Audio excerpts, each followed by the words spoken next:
আসসালামু আলাইকুম। বাংলাদেশ এবং বাংলাদেশের বাইরে পৃথিবীর বিভিন্ন প্রান্ত থেকে আপনারা যারা আমাদের এই সমাজচিত্র অনুষ্ঠানটি দেখছেন, আপনাদের সবাইকে আমাদের স্বাধীন বাংলা অনলাইন টেলিভিশন চ্যানেল পরিবারের পক্ষ থেকে জানাচ্ছি শুভেচ্ছা এবং কৃতজ্ঞতা। আমাদের আজকের এই অনুষ্ঠান আমরা যাকে নিয়ে সাজিয়েছি তিনি হলেন প্রফেসর ডক্টর পারভেজ হারি সাহেব। আমাদের আজকের অনুষ্ঠানটি আমাদের গতানুগতিক অনুষ্ঠানগুলো থেকে কিছুটা ভিন্নভাবে সাজানোর চেষ্টা করেছি। প্রফেসর ডক্টর পারভেজ হারি সাহেব একেবারে ছোটবেলা বিলেতে আসেন ওনার মা বাবার সাথে, এবং এখানে লেখাপড়া করে উনি লেখাপড়ায় উনি বিশেষ সফলতা অর্জন করে আজকে সমাজের একটি ভালো অবস্থানে উনি কর্তব্যরত আছেন। আমাদের এই ব্রিটিশ বাংলাদেশি যারা ইয়াংস্টাররা এখানে বিভিন্নভাবে শিক্ষার দিক দিয়ে সফলতা অর্জন করেছেন, ডক্টর পারভেজ হারিস সাহেব তার একটি অন্যতম উদাহরণ। আজকে আমাদের অনুষ্ঠানে পারভেজ হারিস সাহেবের সাথে আমরা দুজন ব্রিটিশ বাংলাদেশি নতুন প্রজন্মের ইয়াংস্টারকে এখানে উপস্থিত করেছি। তিনারা হলেন ইসাক রহমান, তাজিমুজ্জামান তামিম কুরেশি, এবং আমি আমাদের তিন অতিথিবৃন্দকে আজকের এই অনুষ্ঠানে স্বাগত জানাচ্ছি। আমাদের ডক্টর পারভেজ হারিস সাহেবের কাছ থেকে ওনার জীবনের এই সফলতার কাহিনী আমরা শুনবো। সম্মানিত দর্শক মন্ডলী, আপনারা যারা আমাদের অনুষ্ঠানটি দেখছেন, আপনারা দয়া করে আপনাদের মোবাইল থেকে এই অনুষ্ঠানটি বেশি বেশি করে শেয়ার করার চেষ্টা করবেন, যাতে করে অধিক সংখ্যক দর্শকরা আজকে আমাদের এই অনুষ্ঠানটি দেখতে পারেন। আমাদের এই অনুষ্ঠানটি সাজানোর মূল উদ্দেশ্য হলো আমরা এখানে যারা স্থায়ীভাবে বসবাস করছি বাংলাদেশ থেকে এসে পৃথিবীর বিভিন্ন প্রান্তে আমাদের ছেলেমেয়েরা এখানে ওদের নিজের দেশ হিসাবে এখানে লেখাপড়া করছে, এরা এখানে প্রতিষ্ঠিত হচ্ছে। আমরা যেন ওদের সামনে ভালো ভালো উদাহরণ তুলে ধরার সুযোগ সৃষ্টি করে দিতে পারি, যাতে করে আমাদের নতুন জেনারেশন তাদের জীবনকে সফল করার জন্য সেই সকল উদাহরণকে অনুকরণ করতে পারে, যাতে ভবিষ্যতে ওরাও সেই পর্যায়ে পৌঁছার ক্ষেত্র সৃষ্টি হয়। আমি আমাদের অনুষ্ঠানের শুরুতে আজকে আমাদের এই স্বাধীন বাংলা যে চ্যানেলটি আছে সেই চ্যানেলের সম্মানিত চেয়ারম্যান সাহেব জনাব M.K. বাদল, উনি এবং ওনার পরিবার সহ কার্ডিফে উনি কোভিড-19 আক্রান্ত। ওনার আম্মা এবং আব্বা আমেরিকাতে কোভিড-19 আক্রান্ত। আমাদের স্বাধীন বাংলা অনলাইন টেলিভিশনের কো চেয়ারম্যান SS দুলাল এবং ওনার ওয়াইফ কোভিড সাসপেক্টেড। এভাবে সমাজের অসংখ্য লোক দেশে বিদেশে এই করোনা ভাইরাসে আক্রান্ত হয়ে ওনারা যথেষ্ট সংগ্রাম করছেন এই করোনাকে সামাল দিতে। আমরা সবাই আমাদের স্বাধীন বাংলা অনলাইন টেলিভিশন চ্যানেল সহ যে এখানে এই মহামারীর কারণে আক্রান্ত, ওনারা বিভিন্ন দুর্ভোগ সহ্য করতে হচ্ছে। আমরা ওনাদের জন্য মহান আল্লাহ রাব্বুল আলামিনের কাছে দোয়া রাখি যেন আল্লাহ রাব্বুল আলামিন আমাদেরকে এই মহামারী থেকে মুক্তি দান করেন। আপনারা জানেন আমাদের আজকের এই অনুষ্ঠানটা বিগত 3 সপ্তাহ পূর্বে অনুষ্ঠিত হওয়ার কথা ছিল। আমাদের আজকের সম্মানিত প্রধান অতিথি প্রফেসর ডক্টর পারভেজ হারিস সাহেব, ওনার আম্মা হসপিটালাইজ হওয়ার কারণে সেই দিন আমাদের প্রোগ্রামটা ক্যান্সেল করতে হয়েছিল। আলহামদুলিল্লাহ ওনার কাছ থেকে আমরা জেনেছি ওনার আম্মা এখন যথেষ্ট ভালো আছেন। আমরা দোয়া রাখি ওনার আম্মা যেন সবসময় ভালো থাকেন, সেই কামনাই করছি। প্রফেসর ডক্টর পারভেজ হারিস সাহেব, উনি professor of biomedical science, De Montfort university, Leicester. সেখানে উনি biomedical and environmental health research গ্রুপের প্রধান হিসাবে দায়িত্বরত আছেন। আমরা আমাদের আলোচনার মূল পর্বে প্রফেসর ডক্টর পারভেজ হারিস সাহেবের কাছে প্রথম যে জিনিসটি জানতে চাইব সেটি হলো, সম্মানিত অতিথি, আপনি একেবারে ছোটবেলায় এই দেশে এসেছিলেন। আমাদের দর্শকদের উদ্দেশ্যে আপনি কি একটু বলবেন যে আপনি কোন বয়সে এদেশে এসেছিলেন এবং আপনার দেশের বাড়ির পরিচয়টা যদি আমাদের দর্শকদের উদ্দেশ্যে একটু তুলে ধরেন। আসসালামু আলাইকুম সবাইকে। এবং কুরেশি ভাই আপনাকে আমার সালাম জানাই। ধন্যবাদ আমাকে আপনাদের প্রোগ্রামে আমন্ত্রণ করার জন্য। এবং প্রোগ্রাম শুরু করার আগে আমি আমার সবাইকে আমার সালাম জানাই যে আজকে এই সময় আমরা অনেক লোক আমরা হারাইতেছি এবং আমার নিজের পরিবারের, আমার নিজের আত্মীয়-স্বজনের মধ্যে অনেক লোক যারা কোভিড-19 আক্রান্ত হয়েছেন এবং কেউ অসুস্থ এখনো আছেন, কেউ মারা গেছেন। আমার আত্মীয়-স্বজনের মধ্যে অনেক, সেই জন্য আমি সবাই যে ভালো হওয়ার জন্য আমি দোয়া করতেছি।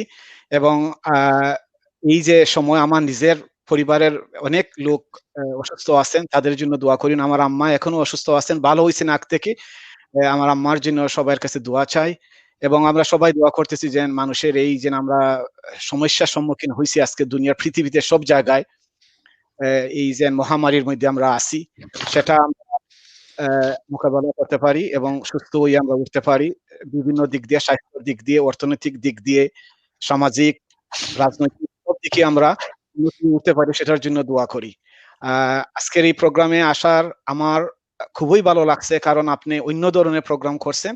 সেটা হচ্ছে যে আমাদের ইয়াং জেনারেশন, আমাদের স্কুলের ছাত্রদেরকে নিয়ে আজকে এই প্রোগ্রামটা করছেন, সেটা খুবই ভালো। কারণ আমি মনে করি যে আমাদের অনেক সময় আমরা ভুলে যাই আমাদের সমাজের বিভিন্ন যে পার্ট আছে, মহিলা আছে, ছোটরা আছে।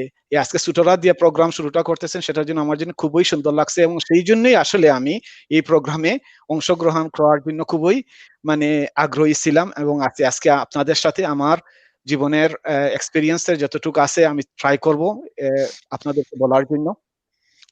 প্রথমত আপনি জানতে চাইতেছেন আমার কার্ডিফে আসা এবং বাংলাদেশ থেকে ব্রিটেনে আসার সম্পর্কে, সেটার সম্পর্কে কি আলোচনা শুরু করব? হ্যাঁ, প্রথমত আমার জন্ম হয় বাংলাদেশে 1964 সালে জন্ম হয়েছিল মৌলভীবাজারে এবং মৌলভীবাজার টাউনের খাসিনাথ রোড আমার নানার বাসা, সেখানে আমার জন্ম হয়েছিল।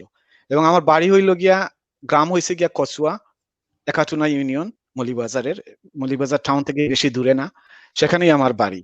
আমার জন্ম হয়েছিল মৌলভীবাজার টাউনে।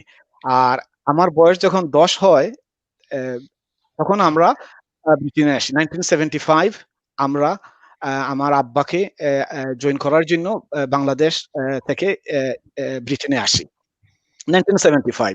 সো আমার বয়স ছিল তখন 10 বছর। সো বাংলাদেশের আমার মেমোরি আছে, বাংলায় কথা বলা এবং বাংলা লেখাপড়া সবকিছু কিন্তু বাংলাদেশে শিখছি।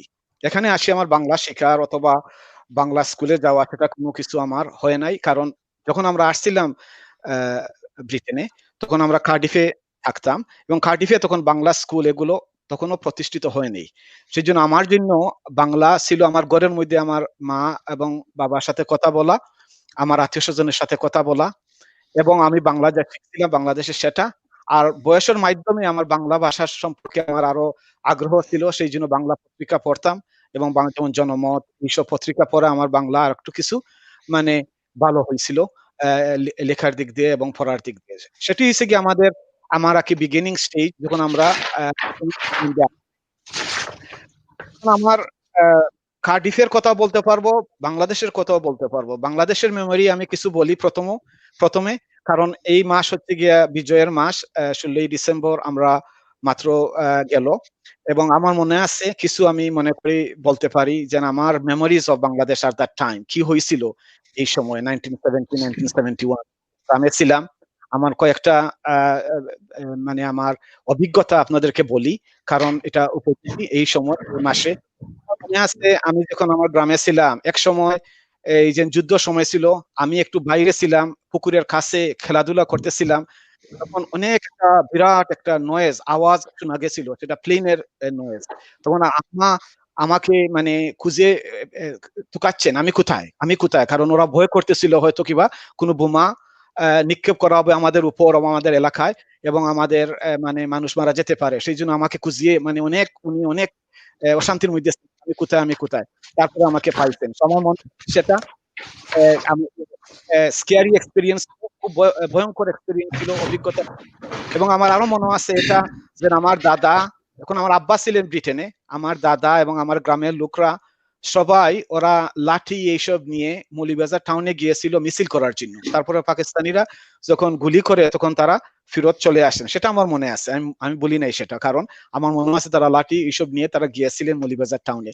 আরো মনে আছে আমার এটা যে আমার আম্মা ওরা বাংলাদেশের পতাকা এইসব জিনিসগুলো তারা কাজ করছেন, বিভিন্ন ধরনের সাহায্য করছেন। মহিলারাও কিন্তু অনেক ধরনের কাজ করেছিল 1971 1970-তে বাংলাদেশের স্বাধীনতার পক্ষে। আরেকটা জিনিস আমি বলতে চাই যেটা আমার খুব মনে আছে, সেটা হচ্ছে কি আমাদের গ্রামের মধ্যে একটা বাংকারের মতো মানে একটা আন্ডারগ্রাউন্ড শেল্টার সৃষ্টি করা হয়েছিল।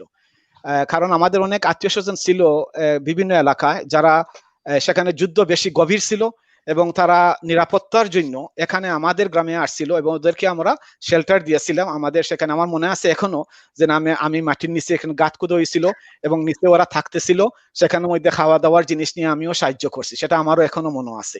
সো বিভিন্ন মানে অভিজ্ঞতা বাংলাদেশের এই সময়ের আমার এখনো মনে আছে। এবং আমার মনে আছে মামাদের কথা, আমার মামা তারা বিভিন্ন স্টেজ অফ এডুকেশন ছিল তখন, তারা মৌলভীবাজার টাউনে ছিলেন। সাচ্চু মিনহাজ আহমদ সাচ্চু একজন আমার মামা, মেজো মামা। তারপরে শাহাবুদ্দিন আহমদ বাচ্চু আমার বড় মামা। তারপরে আমার ছোট মামা মিনহাজ আহমদ শাম্মু, ওদের কথা মনে আছে কারণ ওরা বাংলাদেশের স্বাধীনতার জন্য অনেকভাবে কাজ করেছেন। এবং আমার মেজো মামার কথা সবাই মনে আছে, উনি উনার শার্ট খুলে ফেলছিলেন যে পাকিস্তানিরা যখন উনাকে অ্যারেস্ট করার জন্য করছিল, শার্ট খুলে বলছেন আমাকে শুট করে ফেলো, আমি রেডি আছি। সেই জন্য আমার মনে আছে বাংলাদেশের এই সময়, কারণ আমি তখন আমার বয়স ছিল এমন যেমন আমি বুঝার মতো আমার বয়স ছিল কি হইতেছে না হইতেছে, সেটাই ছিল বাংলাদেশের এই যে আজকের যে এই মাস, বিজয়ের মাস, এই সময়ের একটা কিছু তুলিয়া ধরলাম আপনার কাছে। তারপরে আমি আসবো ব্রিটেনে আসা 1975-এ আমরা ব্রিটেনে আসি আমার আব্বার সাথে, আমরা লন্ডনে আসলাম। তারপরে লন্ডন থেকে ডাইরেক্টলি আমরা কার্ডিফ চলে আসি। কার্ডিফ ওয়েলসের রাজধানী। লন্ডন থেকে আমরা কার্ডিফে চলে আসি। তখন আমাদের গ্রামের লোক কার্ডিফে ছিল এবং আমার আত্মীয় ছিল, আমার খালু সুরুক মিয়া, অনেকরা চিনেন কার্ডিফের। উনি এবং আমার আব্বা তাদের একসাথে একটা ব্যবসা ছিল এবং সেটা সম্পর্কে একটা অনেক ইতিহাস আছে, অনেক স্টোরি আছে। ওদের রেস্টুরেন্টের নাম দিয়েছিলেন গোল্ডেন বেঙ্গল। রিজনটা হচ্ছে এটা যে বাংলাদেশ সোনার বাংলা, তখন কিন্তু তারা নাম দিয়েছেন সেটাই যে বাংলাদেশের স্বাধীনতা দিবস এবং যখন বাংলাদেশ স্বাধীন হয় তখনই তারা রেস্টুরেন্টের নাম গোল্ডেন বেঙ্গল দিয়েছেন। এই নাম তারা মানে সিলেক্ট করেছেন এ কারণে যে বাংলাদেশ স্বাধীন হয়েছে। এবং তারা অনেক কাজ করছে বাংলাদেশের স্বাধীনতার জন্য, কারণ তারা তাদের রেস্টুরেন্ট বন্ধ করে তারা লন্ডনে গিয়ে মিছিল করছে এবং আমার আব্বা ওরা হাঙ্গার স্ট্রাইক করেছে এবং তাদের পিকচার ফটো, আমার আব্বার ফটো উঠছে সোশ্যালিস্ট ওয়ার্কার নিউজ পেপারের ফ্রন্ট পেজের মধ্যে, যে তারা যখন হাঙ্গার স্ট্রাইক করেছিলেন। সো ব্রিটেনের বাঙালিরা, কার্ডিফের বাঙালিরা বাংলাদেশের স্বাধীনতার জন্য অনেক কাজ করেছে। আজকে আমার এই যে আমার খালু সুরুক মিয়ার কথা বললাম, উনি আজকে নাই, আল্লাহ রাব্বুল আলামিন তাকে বেস্ট নাসিব করুন, সেটার জন্য দোয়া করি। আমার আব্বাও চলে গেছেন এই এক বছর হলো, আর আল্লাহ রাব্বুল আলামিন উনাকেও যেন বেস্ট নাসিব করেন। অনেক লোক আমাদের যারা বাংলাদেশি কমিউনিটির দায়িত্ব নিয়েছেন, আমার খালুর কথা বললাম সুরুক মিয়া, উনি বাঙালি কমিউনিটি প্রতিষ্ঠিত করার জন্য অনেক কাজ করছেন। আমার আব্বা অনেক কাজ করছেন। অনেক লোক আছে, সবাই নাম বলা যাবে না, ছোট প্রোগ্রাম, সময় সীমিত, কিন্তু অনেক লোক অনেক কাজ করে এই কমিউনিটিকে শক্তিশালী করছেন। এবং আজকে বাংলা স্কুল আছে, বাংলা কমিউনিটি সেন্টার আছে, বাংলাদেশি মসজিদ আছে, মাদ্রাসা আছে, শিক্ষা কেন্দ্র আছে, সাংস্কৃতিক সংস্থা আছে, অনেক ধরনের কাজকর্ম। আজকে অনেক লোক যারা আজকে নাই আমাদের সাথে, ওদের মেহনত, ওদের প্রচেষ্টার কারণে আজকে আমরা এই অবস্থায় আমরা আসতে পেরেছি। সেই জন্য ওদের জন্য আমি অনেক অনেক দোয়া করি। আপনাকে অসংখ্য ধন্যবাদ প্রফেসর ডক্টর পারভেজ হারিস, আপনার এই মূল্যবান তথ্যগুলো আমাদের সাথে শেয়ার করার জন্য। আসলে এই বিজয়ের মাসে আপনি আপনার ছোটবেলার স্বাধীনতা যুদ্ধের সময় আপনার যে স্মৃতি, সেটা আমাদের সাথে শেয়ার করার জন্য অসংখ্য ধন্যবাদ। আমি আমাদের সম্মানিত দর্শক মন্ডলীকে অনুরোধ করব, আপনারা দয়া করে আমাদের এই প্রোগ্রামটা বেশি বেশি করে শেয়ার করবেন, লাইক করবেন, আমাদের পেজটাকে লাইক দিবেন, যাতে করে আমাদের অধিক সংখ্যক দর্শক আমাদের এই সামাজিক কর্মকাণ্ড, আমাদের প্রোগ্রামগুলো দেখে সমাজকে উপকৃত করতে পারেন। আমি আমাদের এই অনুষ্ঠানের এই পর্বে দর্শকদের সাথে একটা বিষয় আমি শেয়ার করতে চাই, সেটা হলো যেহেতু আমাদের এই ইয়াংস্টার দুজন ওনারা এখানে ব্রট আপ, ওনারা ভালো বাংলা বলতে পারেন, তবে একটা অনুষ্ঠানে একেবারে পুরো বাংলা বলে অনুষ্ঠানটা ওনাদের বক্তব্য প্রেজেন্ট করার মতো সেই ধরনের হয়তো ক্ষমতা নাই। সেই জন্য আমরা ওনাদেরকে ওনাদের চয়েস দিয়ে দিয়েছি যাতে ওনারা ইংলিশে আমাদের সম্মানিত প্রধান অতিথির সাথে ওনাদের আলাপ আলোচনাগুলো চালিয়ে যেতে পারেন। আশা করি আপনারা সেই জিনিসটা সুন্দরভাবে গ্রহণ করবেন। I would like to request our guest Isa Krochman. Can you please ask your first question to our chief guest, please? Okay. My first question is for you. Where did the idea of studying biomedical science stem from? Thank you for your very interesting question. Actually, when I came to the UK, I was obviously living in a community where people did not think they would stay in the UK for long. They felt that they should make a lot of money. They should open restaurants, generate a lot of income, send the money to Bangladesh, build a lot of houses there, and accumulate a lot of wealth, and then go back to Bangladesh. So education was not an important priority for them. They actually thought that, we are in a strange country. The culture is different. The weather is different. The religion is different. The way of life is different. We should not stay here for long. We should just accumulate a lot of money and go back to Bangladesh. So most of the people at that time, during the 1960s, 1970s, most of the people actually, they owned restaurants, or some of the people in the north of England worked in the textile industry, but a lot of the Bangladeshi people owned restaurants. So my father was no exception. He also had a restaurant. And the idea that prevailed at that time is that the young people should go to school, yes, because it's compulsory. If you don't go to school, you will be in problem with the legal authorities. So it will be a problem with the law. So I went to school, everyone went to school. But most of the parents did not feel that the children should continue for long. They should just do the compulsory education. When they finish at 16, they should leave school and work in the restaurant and earn money and contribute to making the family richer and wealthier, so they can make bigger houses in Bangladesh, buy more land in Bangladesh, and perhaps go back to Bangladesh as soon as possible. So education was not the thing that was in their mind. Fortunately for me, I was lucky in the sense both my parents actually respected education a lot.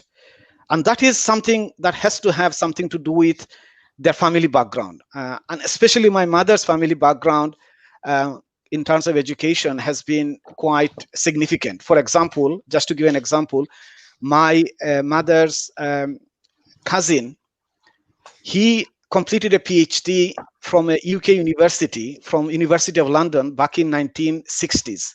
And he used to work in the Atomic Energy Commission. So this is 1960s. He completed a PhD in science from Queen Mary University, Queen Mary and Westfield College, University of London back in 1960s. So education was something that was very prominent in my family life. My mother's family, they're all highly educated. My grandfather, he was very much, promoting education. He always encouraged us to study. My mother studied. My father also studied, and they all had an aspiration that their children should also study. So, as a consequence, I was fortunate enough to be in a family where education was highly respected, and therefore, whilst I did work in the restaurant part-time, but my parents always wanted me to go to higher education, to go to college, go to university, and attain the highest qualification. At the beginning, most of us thought of becoming engineers or doctors. That was the way the Bangladeshi community, or even the Asian community, Indian Pakistani community, always think about education. For them, you either become an engineer or you become a doctor, or perhaps nowadays you become a solicitor or lawyer. This was the mentality of most people those days. So I thought of also becoming someone who was going to study medicine, who was going to become a doctor. That was my way of thinking as well, because that was the environment that I came from. So as I went through my education and so on, I loved science. Science was a subject that I really, really loved and I really enjoyed. And biomedical science, medical science is a subject that I really enjoyed. And therefore, I went to study, life science, chemical science at university. And after completing my degree in this subject, I gained a first-class honors degree. And fortunately, it was a first class, and also I got an award for getting the best results that year. And consequently, I was in a good position to apply for a scholarship to do a PhD degree. And I was successful in this. And this was good because those days, luckily, we did not have to pay tuition fees. Indeed, I also got a grant as well, to support every student who went to university had a grant, not only me. But to do a PhD, you have to get some scholarship and so on. So my results and my determination took me to study for a PhD degree, Doctor of Philosophy, at the University of London, Royal Free Hospital School of Medicine, back in 1985.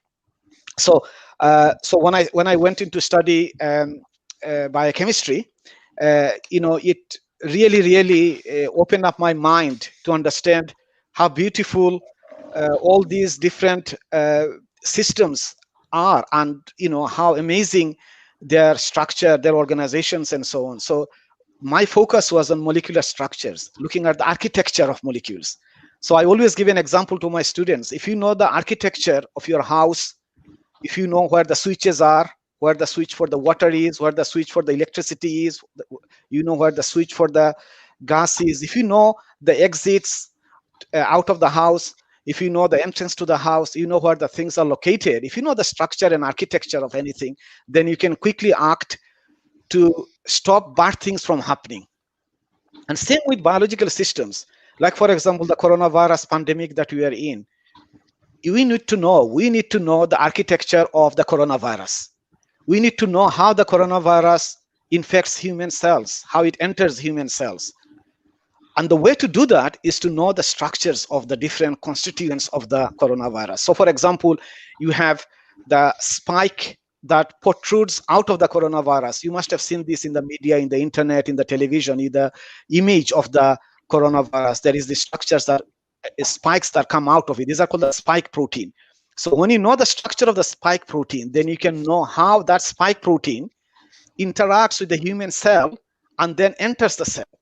So when you know the architecture of things, then you can actually control different processes, different events. So designing new drugs, designing new vaccines can happen through our knowledge of the structure of molecules. And that really fascinated me. And I did my PhD at the Royal Free Hospital School of Medicine with a leading British scientist. His name is Professor Dennis Chapman, who is a fellow of the Royal Society and a very prominent scientist, actually. And I was lucky in this. And this paved the way for me to do research on many different systems and develop myself as a scientist. I did postdoctoral research in London before I applied to become a lecturer at an university. And there I continue with my research, doing different types of research. I've diversified into looking into public health issues, looking into environment and pollution issues. So I have diversified my research interest. So I do a lot of different things now, very different from what I started with. So science is such an amazing subject. There is so many things to be seen, so many things to be understood. New techniques are being developed, which is making things possible that was unimaginable before.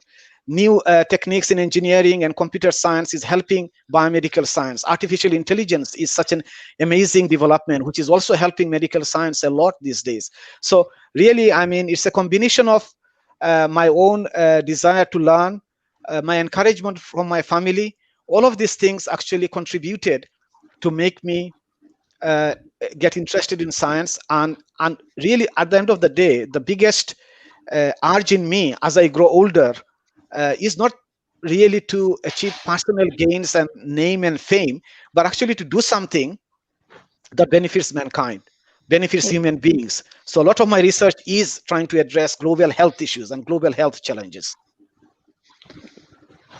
অসংখ্য ধন্যবাদ সম্মানিত প্রধান অতিথি সাহেব। Now I would like to request Thamim, can you please ask your first question to our chief guest, please? It's sort of similar to Ishaq's, but what was your motivation to become a scientist? My motivation to become a scientist was really to be able to do something that makes an impact on human lives. I mean, I grew up in Bangladesh and I saw the poverty there. I saw the hardship there. I saw the struggles of daily life. When I was growing up in Bangladesh, I've seen flood. I've seen famines in Bangladesh. So all of these things, I have seen disease and illness in Bangladesh, cholera, the problems with clean water. I've seen all of these problems around me, and all of these things really needs scientific research. You know, research. You need to do research to identify ways of solving these problems, finding nutritious food, finding healthy foods, finding ways to remove harmful chemicals from water so that we can have clean water, we can have clean air, and we can have a clean environment. All of these things motivated me to study science.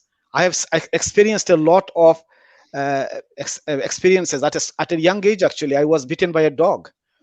I went with one of my relatives to a neighboring village. I was living in Kochua, which is in Molbi Bazar, and I went to visit a relative with another relative of mine to a village in Ekatuna. And there was a crazy dog there, and it was chasing me, and I ran. And the dog was faster than me, and it bit me on my leg, and that was really, really terrible. So what happened is that I came home, and my cousin told me, "Don't tell your mom about this, because if you tell your mom, she'll be really angry with you, and they will hit you." And so I, as a small young kid, sort of about maybe 8 years old or something like that, 7, 8 years old, I did not tell my mom because he told me not to tell her. And normally I would wear a sort of short to go to school or go to the mosque. That day, I chose to wear a lungi, and the reason for that was to hide the dog's bite on my leg. And this is because the guy told me, my cousin, he told me, "Don't tell your mom." But do you know what happened?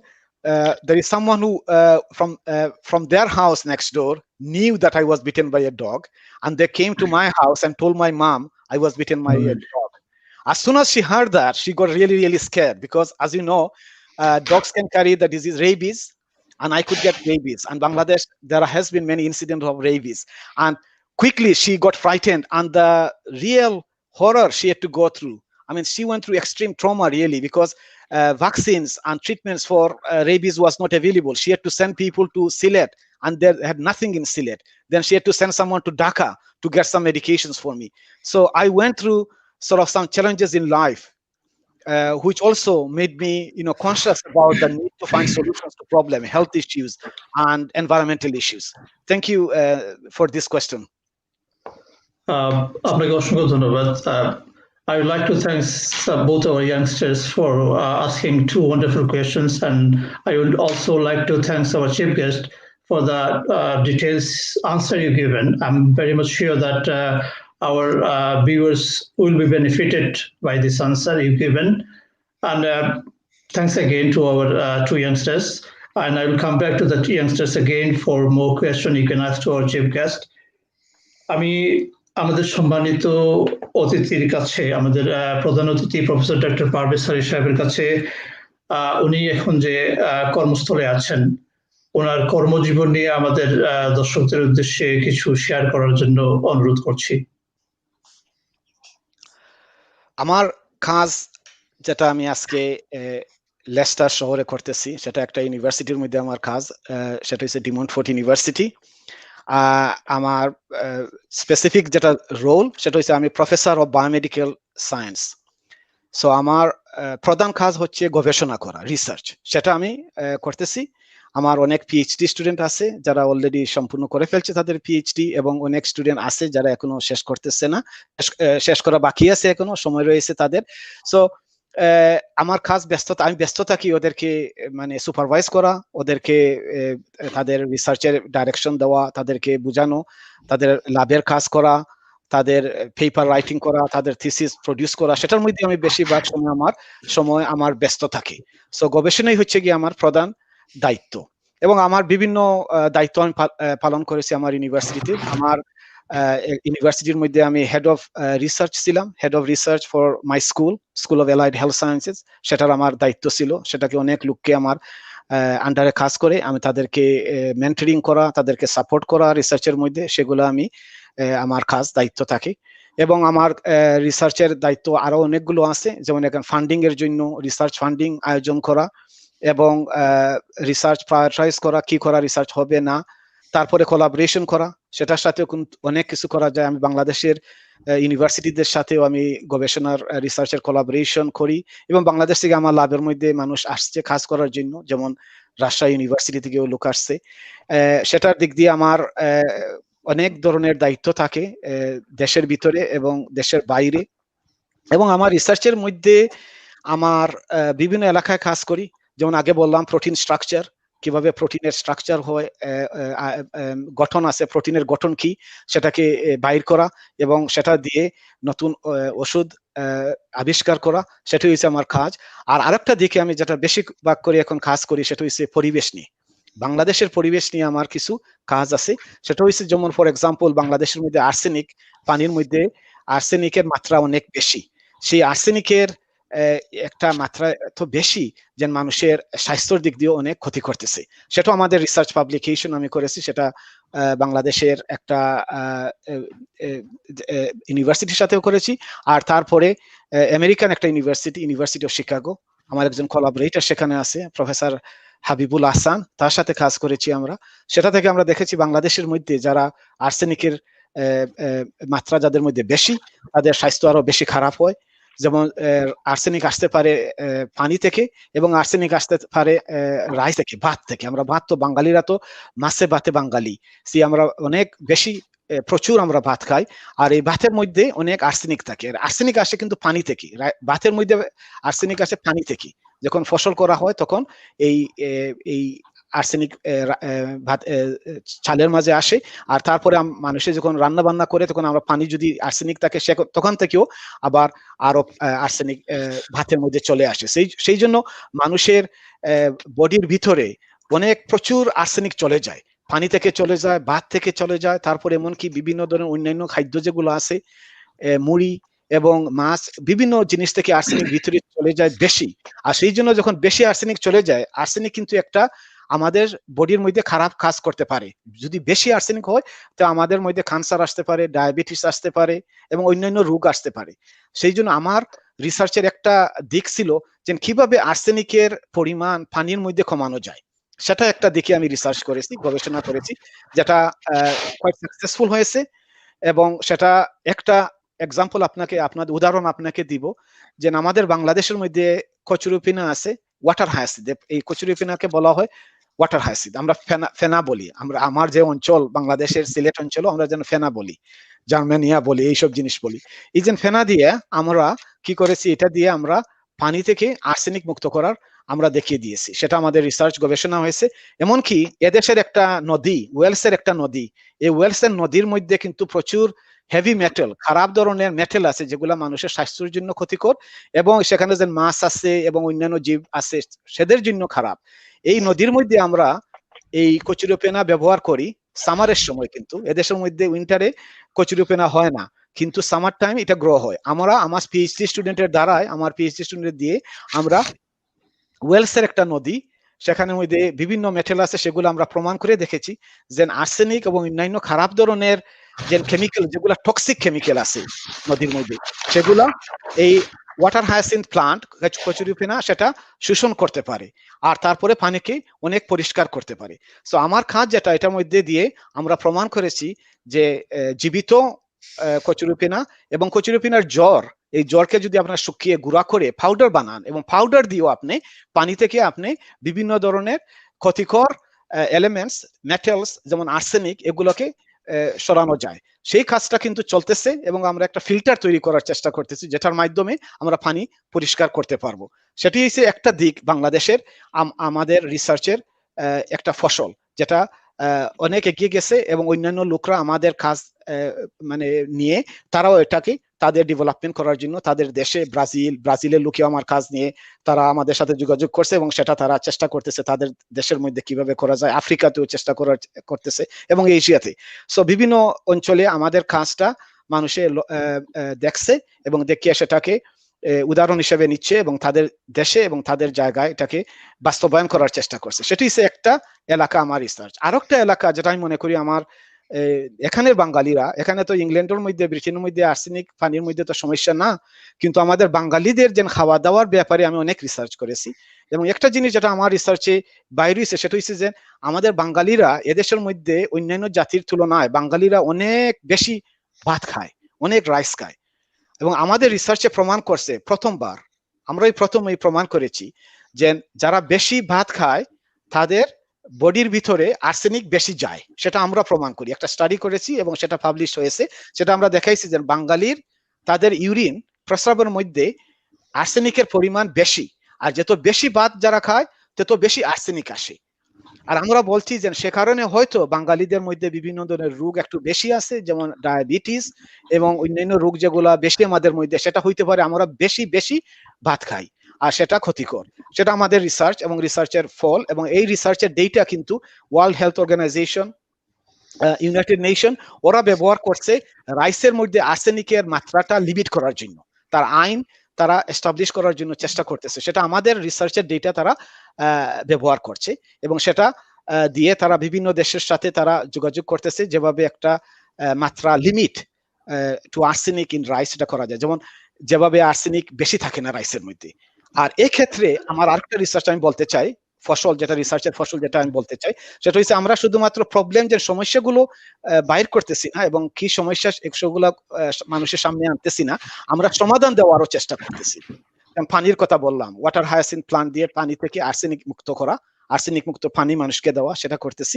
আরেকটা কাজ যেটা করতেছি যে arsenic মুক্ত চাল, arsenic 100% arsenic মুক্ত চাল পাওয়া যাবে না, অথবা মেশিন নাই যেটা ডিটেক্ট করতে পারবে very very low amount of arsenic, কিন্তু যত বেশি কম পাওয়া যায় সেটার জন্য চেষ্টা করার দরকার এবং আমরা সেটা করেছি।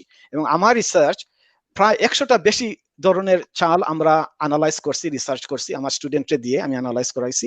এর মধ্যে আমি অ্যানালাইজ করছি বাংলাদেশের বিভিন্ন অঞ্চলের চাল এবং চাল যারা আসছে সিলেট থেকে, মৌলভীবাজার থেকে, আমার গ্রাম থেকে, কচুয়া থেকে, উলওয়াইল থেকে, উলওয়াইল আর একটা গ্রাম আমাদের কাছের গ্রাম, আমার আত্মীয় স্বজন উলওয়াইল আছেন, সেখান থেকেও আনছি, আমি এগুলো অ্যানালাইজ করছি। মৌলভীবাজারের চাল, শ্রীমঙ্গলের চাল, হবিগঞ্জের চাল এবং ঢাকা এবং নারায়ণগঞ্জ বিভিন্ন অঞ্চলের চাল, সেগুলো অ্যানালাইজ করছি। করার পরে আমরা কি পাইছি যেটা মানে খুব ইন্টারেস্টিং এবং সেটা দিয়ে মানুষে অনেক কাজ এগিয়ে নিচ্ছে, সেটা হচ্ছে গিয়া আমরা পাইছি যে সিলেট অঞ্চলের চাল আর্সেনিকের পরিমাণ সিলেট অঞ্চলের চালের মধ্যে অনেক কম।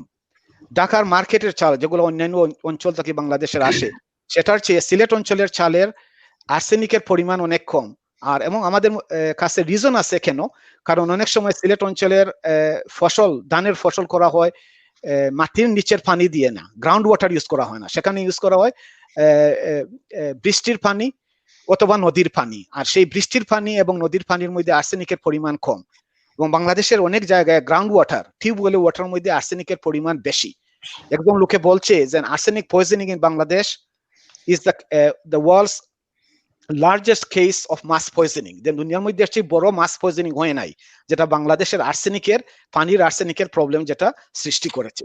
সেই জন্য আমি বাংলাদেশের ক্ষেত্রে যে এলাকার মধ্যে রিসার্চ করছি সেটা হচ্ছে গিয়ে বাংলাদেশের পানির ব্যাপারে রিসার্চ করছি, যেটা ভালো পানি মানুষে পান করতে পারে, এবং খাদ্যর ব্যাপারে আমি রিসার্চ করছি যে কিভাবে ভাত, চাল, আর্সেনিক মুক্ত চাল এবং ভাত মানুষে খাইতে পারে। সেই দুইটা এক্সাম্পল আপনাকে তুলিয়ে ধরলাম এবং এগুলো আপনারা যদি ইন্টারনেটে সার্চ করেন এগুলো আপনি পাবেন। আপনাকে আবারও অসংখ্য ধন্যবাদ। আমাদের আজকের এই অনুষ্ঠান অনেকেই এই মুহূর্তে লাইভ দেখতেছেন এবং অনেক কমেন্টসও আসছে আমাদের এই অনুষ্ঠান সম্পর্কে। বাংলাদেশ থেকে প্রফেসর শাহ গিয়াসউদ্দিন লিখেছেন, may Allah bless you and everyone, we are proud to see this reality programme. এখানে একটা কোয়েশ্চেন আছে আমাদের সম্মানিত প্রধান অতিথির কাছে, সেই কোয়েশ্চেনটি রেখেছেন শাহাব আহমেদ। আমি পড়ে শোনাচ্ছি, যেভাবে উনি লিখছেন আমি সেভাবেই পড়বো। উনি লিখেছেন, please ask a question about his first research paper as a PhD student, which made him famous worldwide. So আমাদের সম্মানিত প্রধান অতিথি, আপনি যদি দয়া করে এই কোয়েশ্চেনের আনসারটা একটু দেন। আমার প্রথম সায়েন্টিফিক রিসার্চ পেপার আমি পাবলিশ করি 1986-এ। সেটা আমার প্রফেসর, আমার সুপারভাইজার প্রফেসর ডেনিস চ্যাপম্যান একটা চ্যালেঞ্জ পেয়েছিল, তাকে একটা চ্যালেঞ্জ দেওয়া হয়েছিল। ইম্পেরিয়াল কলেজ লন্ডনের professor David Blow, fellow of the Royal Society, সে একটা বিরাট একটা চ্যালেঞ্জ দিয়েছিল ওকে, আমার সুপারভাইজারকে। বলছিল যে তুমি যে টেকনিক ব্যবহার করতেছো, এই টেকনিকের নাম হচ্ছে Fourier transform infrared spectroscopy, FTIR spectroscopy. এই যে টেকনিকটা ব্যবহার করতেছো, এই টেকনিক যদি প্রোটিন স্ট্রাকচারের ব্যাপারে যদি মানে ভালো কাজ করার মতো একটা টেকনিক হইতে হয়, তাহলে এই চ্যালেঞ্জ তোমাকে দিলাম, তুমি এটা সমাধান করো। সেই চ্যালেঞ্জ হচ্ছে গিয়ে যে এই দুইটা প্রোটিন, এটার নাম হয়েছে রাইবোনিউক্লিজ এ, আর একটা প্রোটিনের নাম হয়েছে রাইবোনিউক্লিজ এস। আমি সরি, এখানে মধ্যে একটু কিছু টেকনিক্যাল হয়ে যাচ্ছে, কিন্তু দুইটা জাতীয় প্রোটিন। এই দুইটা প্রোটিন কিন্তু মোর অর লেস তারা খুবই সমান, কোনো পার্থক্য তাদের মধ্যে বেশি না। সেই জন্য ও বলছে যে তুমি দেখো এই টেকনিকে এই পার্থক্যটা কি বাইর করতে পারে কিনা, কারণ এদের মধ্যে ব্যবধান খুবই অল্প। এটা অনেক টেকনিকে এই ব্যবধানটা বাইর করতে পারে না।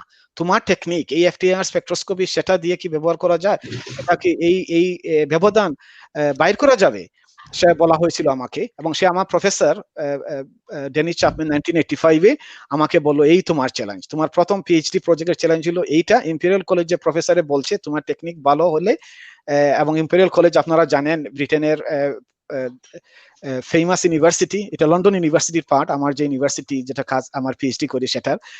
সে বললো যে এটা তুমি প্রমাণ করে দেখো। তো আমি তখন খুব উৎসাহিত ছিলাম, আমি এমনকি কাজ করছি, বিশ্বাস করবে না কি, আমি সারা রাত আমি ইউনিভার্সিটির মধ্যে থাকছিলাম, সারা রাত আমি রিসার্চ করছি।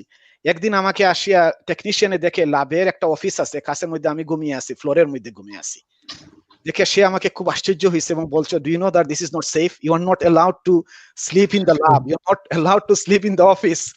কিন্তু আমার অনেক রাত্রে কাজ করছি, অনেক দেরি হয়ে গেছে, সেটা লন্ডনে, এবং তখন আমার ঘরে যাওয়ার মানে আর সম্ভব হয় নাই, অনেক দেরি হয়ে গেছে কাজ করতে করতে করতে করতে। আর তারপরে আমার মানে সেখানে ঘুমিয়ে ফেলছি, আর আমাকে সকালে আসতে দেখে বলছে আমি মাটির মধ্যে ঘুমিয়ে আছি। আর সে অনেক মানে রাখছে, বলছে দিস ইজ নট সেফ। আমাকে ভালো পায়ও, কিন্তু বলছে যে তুমি ল্যাবের মধ্যে এভাবে ঘুমা সেফ না, it is not allowed to sleep in the office or in the lab. সে এই আমার প্রথম পেপার, এবং এটা 1986-এ পাবলিশ করেছি। আমি বলবো না যে সেটা আমাকে ওয়ার্ল্ড ফেমাস করে ফেলছে অথবা নোবেল পুরস্কার সেই জন্য আমি পেয়ে যাব, কিন্তু সেটা হয়েছে কি আমার প্রথম পেপার, এবং সেটার মধ্যে আমি প্রমাণ করেছি যে আমি যে টেকনিক ব্যবহার করতেছি আমার PhD-র জন্য, সেটার মাধ্যমে এই যে একটা চ্যালেঞ্জ আমাকে দিয়েছিল সেটাকে সমাধান করা যায়। আপনাকে অসংখ্য ধন্যবাদ। এবং প্রশ্ন যিনি করেছেন শাহাব আহমেদ, ওনাকে অসংখ্য ধন্যবাদ। এবং প্রফেসর শাহ গিয়াসউদ্দিন শো, আপনারা যারা বিভিন্ন কমেন্ট করেছেন এবং অনুষ্ঠানটি দেখছেন, আপনাদের সবাইকে আবারও আমাদের স্বাধীন বাংলা অনলাইন টেলিভিশন চ্যানেলের পক্ষ থেকে জানাচ্ছি অসংখ্য ধন্যবাদ। আমি আমাদের স্টুডিওতে যারা কারিগরি দিকটা দেখাশোনা করছেন তাদেরকে আমি অনুরোধ করব, আমরা আজকের এই অনুষ্ঠানে দুটো ফুটেজ প্লে করব। আমি আমার এই প্রশ্ন, এখনকার প্রশ্নের পরবর্তীতে আমরা যাব সেই ফুটেজ দেখার জন্য। আমি এখন প্রশ্নটা রাখবো এবং তারপর এই প্রশ্ন শোনার পর আমরা তার পরবর্তীতে আমরা ফুটেজটা দেখবো ইনশাল্লাহ। আমি আমাদের টেকনিক্যাল দিকটা যারা দেখাশোনা করছেন তাদেরকে অনুরোধ করব, আপনারা আমার এই পরবর্তী প্রশ্নের পরপরই আপনারা এই ফুটেজটা আমাদের দর্শকদের উদ্দেশ্যে প্লে করবেন। I would like to ask Mr. Rahman if you can kindly ask your second question to our chief guest, please. Okay. How did you come across this weed plant, and what were the benefits? Yes, this is a good question. Thank you. Water hyacinth, Kachuri pinapina, is something that I grew up with. In Bangladesh, we have this thing called pukur, pond. And this pond serves many purposes, actually. The pond is something for going and collecting water for drinking, for cooking. It is also the place where people will go and have their bath, actually. We will go and have a swim there as well. I learned my learned how to swim in that pond. Most people in the village would have a pond for fishing and also for the supply of water until the tube wells came into practice. So one of the things which is quite amazing is that if you go to a pond, a pukur, where you have water hyacinth plant, the water is very clean and very pristine. It's very clear because it seems that the water hyacinth plant is soaking up all those harmful chemicals that is lurking in the water. So you become, the water is very clean.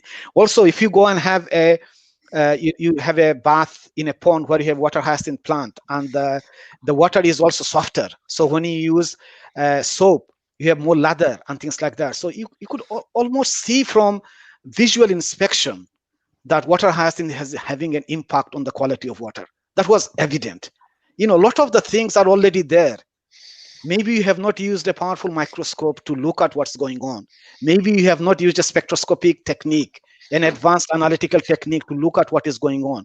But using your eyes and your ears and your nose, you can do science. Science is something that does not always need sophisticated machines and equipments and so on. So science was happening in front of my eyes when I saw the water quality, the difference between water in a pond with water hyacinth compared to a pond that does not have water hyacinth. You can see differences.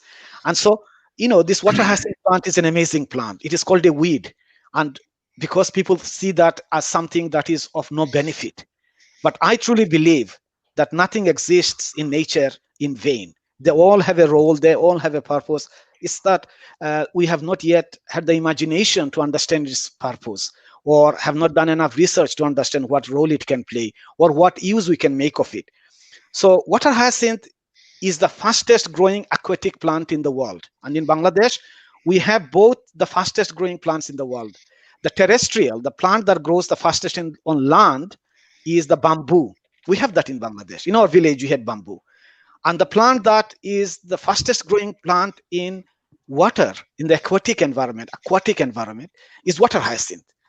So this water hyacinth obviously is available in plentiful supply in Bangladesh. So why not try and do an experiment to see if you can use this plant to remove toxic chemicals like arsenic, lead, cadmium, chromium from water? And this is what we did.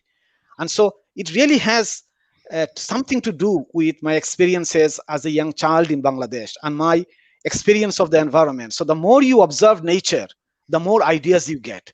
So I always urge people like you is always to be, alert, enjoy nature, go out and see things, go to Bangladesh, visit Bangladesh, see the nature there. There is so much to learn. And you can actually, by being exposed to so many different environments, will be much more imaginative in your scientific research than if you just live in just one environment and you don't go out and you don't observe nature. So by observing nature, you can do fantastic and high quality science.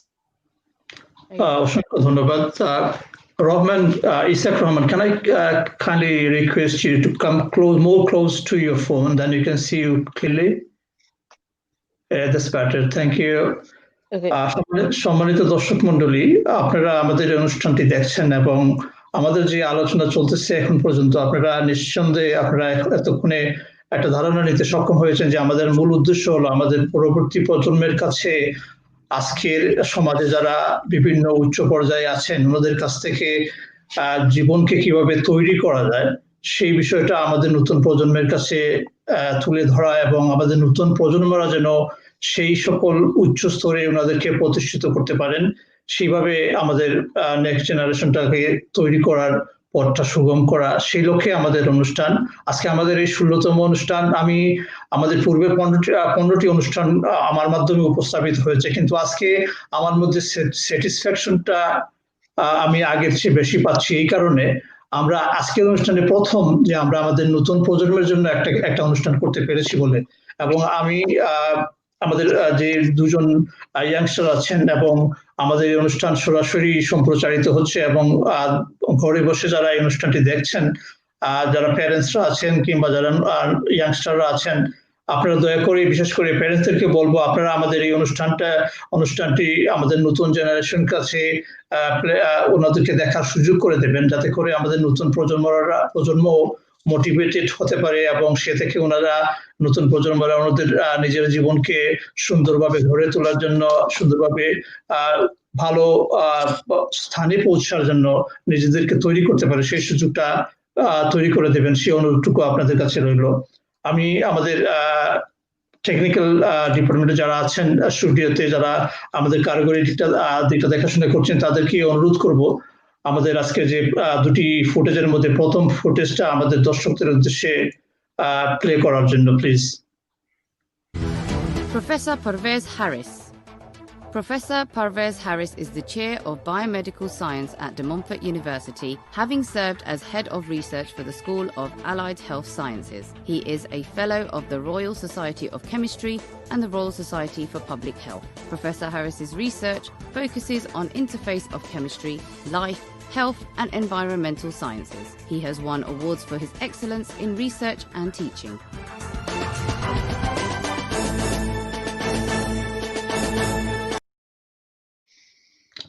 আমরা এখানে উল্লেখ করতে চাই এই ভিডিওটি যাদের মাধ্যমে তৈরি তাদের স্বত্বাধিকারের প্রতি আমরা কৃতজ্ঞতা জানাচ্ছি এবং আমরা ওনাদের স্বত্বাধিকারিত্ব আমরা এখানে আমরা শ্রদ্ধার সাথে স্মরণ করছি। আমি এখন আমাদের সম্মানিত প্রধান অতিথি প্রফেসর ডক্টর পারভেজ হারিসের কাছে এই ফুটেজ সম্পর্কে বিস্তারিত কিছু আমাদের দর্শকদের উদ্দেশ্যে তুলে ধরার জন্য অনুরোধ করছি।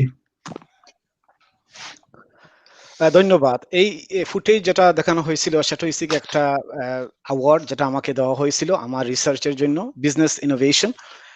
আর সেটা আসলে একটা উল্লেখযোগ্য একটা জিনিস আমার কাছে এই দিক দিয়ে যে আমাদের বাঙালি সমাজের মধ্যে একটা সংগঠন UKBCCI যারা সায়েন্স অ্যান্ড ইনোভেশন টেকনোলজিকে তারা গুরুত্ব দিচ্ছে। কারণ অনেক সময় কি হয় যে আমাদের ব্যবসা বাণিজ্য, পয়সা, ধন দৌলত সেটার ব্যাপারে আমরা বেশি আমাদের সময় কাটানো হয় এবং সেটাকে আমরা বেশি গুরুত্ব দেই, সেটাকে আমরা স্বীকৃতি দেই। কিন্তু বিজ্ঞান, জ্ঞান, নলেজ যেটা গুরুত্বপূর্ণ, মানুষের বিজনেসের জন্য উপকারী এবং মানুষের স্বাস্থ্যের জন্য উপকারী, সমাজের জন্য অর্থনৈতিক দিক দিয়ে উপকারী, সেটার দিক দিয়ে অনেক সময় আমরা অবহেলা করি। কিন্তু আমাদের সমাজের মধ্যে অনেক বৈজ্ঞানিক আছে, অনেক এক্সপার্টস আছে সায়েন্সের মধ্যে, টেকনোলজির মধ্যে, মেডিসিনের মধ্যে, ইঞ্জিনিয়ারিং এর মধ্যে। সেই জন্য প্রয়োজনীয় ছিল যে আমাদের মধ্যে থাকবে সংস্থা যেটা আমাদের মধ্যে এই বাংলাদেশি যারা এখানে আছে, ব্রিটেনের বাঙালির মধ্যে যারা আছে, যারা বিজ্ঞানের জন্য বিজ্ঞানে কাজ করতেছে, সায়েন্স অ্যান্ড এডুকেশনের মধ্যে কাজ করতেছে, হায়ার এডুকেশন গবেষণার মধ্যে কাজ করতেছে, তাদেরকে সম্মানিত করার একটা প্ল্যাটফর্ম নেই। আসলে একটা প্ল্যাটফর্ম আমার জানা নেই, একটা প্ল্যাটফর্ম আছে যেটা আমাদের বৈজ্ঞানিকদেরকে সম্মানে বাংলাদেশের মধ্যে আছে এবং বাংলাদেশের বাঙালি সায়েন্টিস্টদেরকে বিভিন্ন ধরনের পদক দেওয়া হয় ওদেরকে আগ্রহী করার জন্য, ওদেরকে এনকারেজমেন্ট দেওয়ার জন্য। কিন্তু ব্রিটেনের যে এই যে আমাদের যুবকরা আজকে আসছে, এই যে তারা আসছে, তারা আলোচনা করতেছে, আমি চাই তারা সামনে ভবিষ্যতে তারা আমাদের কমিউনিটি বৈজ্ঞানিক হবে, ভালো কাজ করবে এবং তাদেরকে স্বীকৃতি দেওয়া হবে, তাদেরকে সম্মান দেওয়া হবে, নিজের জন্য না শুধু অন্যদেরকে উৎসাহিত করার জন্য। সেই জন্য একটা প্ল্যাটফর্ম দরকার যেটা বিজ্ঞান, সায়েন্স এন্ড টেকনোলজিকে গুরুত্ব দেয়। যাই হোক সেটা business, UKBCC is a business organization, nevertheless যাই হোক তারা বিজ্ঞানকে তারা গুরুত্ব দিয়েছে এবং ইনোভেশনকে ইম্পর্টেন্স দিয়েছে, গুরুত্ব দিয়েছে। সেই জন্য তারা আমাকে এই UKBCCI একটা অ্যাওয়ার্ড আমি পেয়েছি। আর সেটা আমার এই রিসার্চ যেগুলো আমি করেছি বাংলাদেশের পানি, এনভায়রনমেন্টাল ইমপ্রুভমেন্টের দিক দিয়ে এবং বাংলাদেশি রাইস, যেটা আমি বললাম আগে, বাংলাদেশি অ্যারোমেটিক রাইস, বাংলাদেশের চাল আছে যেগুলোর সঙ্গে আমরা অনেক কম জানি, বাংলাদেশের আরো সুগন্ধা চাল, এই সুগন্ধা চাল কিন্তু অনেক ভালো, স্বাস্থ্যের জন্য ভালো। আমরা প্রমাণ করেছি আমাদের রিসার্চ দিয়ে, যেমন কালিজিরা চাল, তারপরে চিনি গুঁড়া, তারপরে দামানদের মুখ, অনেক ধরনের নাম আছে চালের যেগুলা আমাদের মাছ থেকে চলে যাইতেছে। কিন্তু আমাদের সিলেট অঞ্চলে বিশেষ করে অনেক চাল রয়েছে, সুগন্ধ চাল, যেগুলো আগে মানুষের চাষ করতো কিন্তু এখন করে না। এই চালের মধ্যে অনেক গুণ আছে, পুষ্টির দিক দিয়ে, স্বাস্থ্যের দিক দিয়ে, আর্সেনিকের পরিমাণ কম এবং পুষ্টিশীল যেসব এলিমেন্ট যেগুলো আমাদের স্বাস্থ্যের জন্য ভালো সেগুলো অনেক বেশি। আমার রিসার্চে প্রমাণ করেছে যে সিলেট অঞ্চলের এই সুগন্ধ চালের অনেক গুণ আছে, তাদের সিলিনিয়াম এবং জিঙ্ক যেগুলো ভালো কেমিক্যাল, এগুলার পরিমাণ বেশি এবং খারাপ জিনিস যেমন লেড, কাডমিয়াম, আর্সেনিক এগুলার পরিমাণ কম। আর এইসব রিসার্চের যে একটা ইম্প্যাক্ট করেছে সেটা ওরা রেকগনাইজ করছে। সেই জন্য একটা বাংলাদেশি সংস্থা এটা কাজ করার জন্য আমি খুবই আনন্দিত।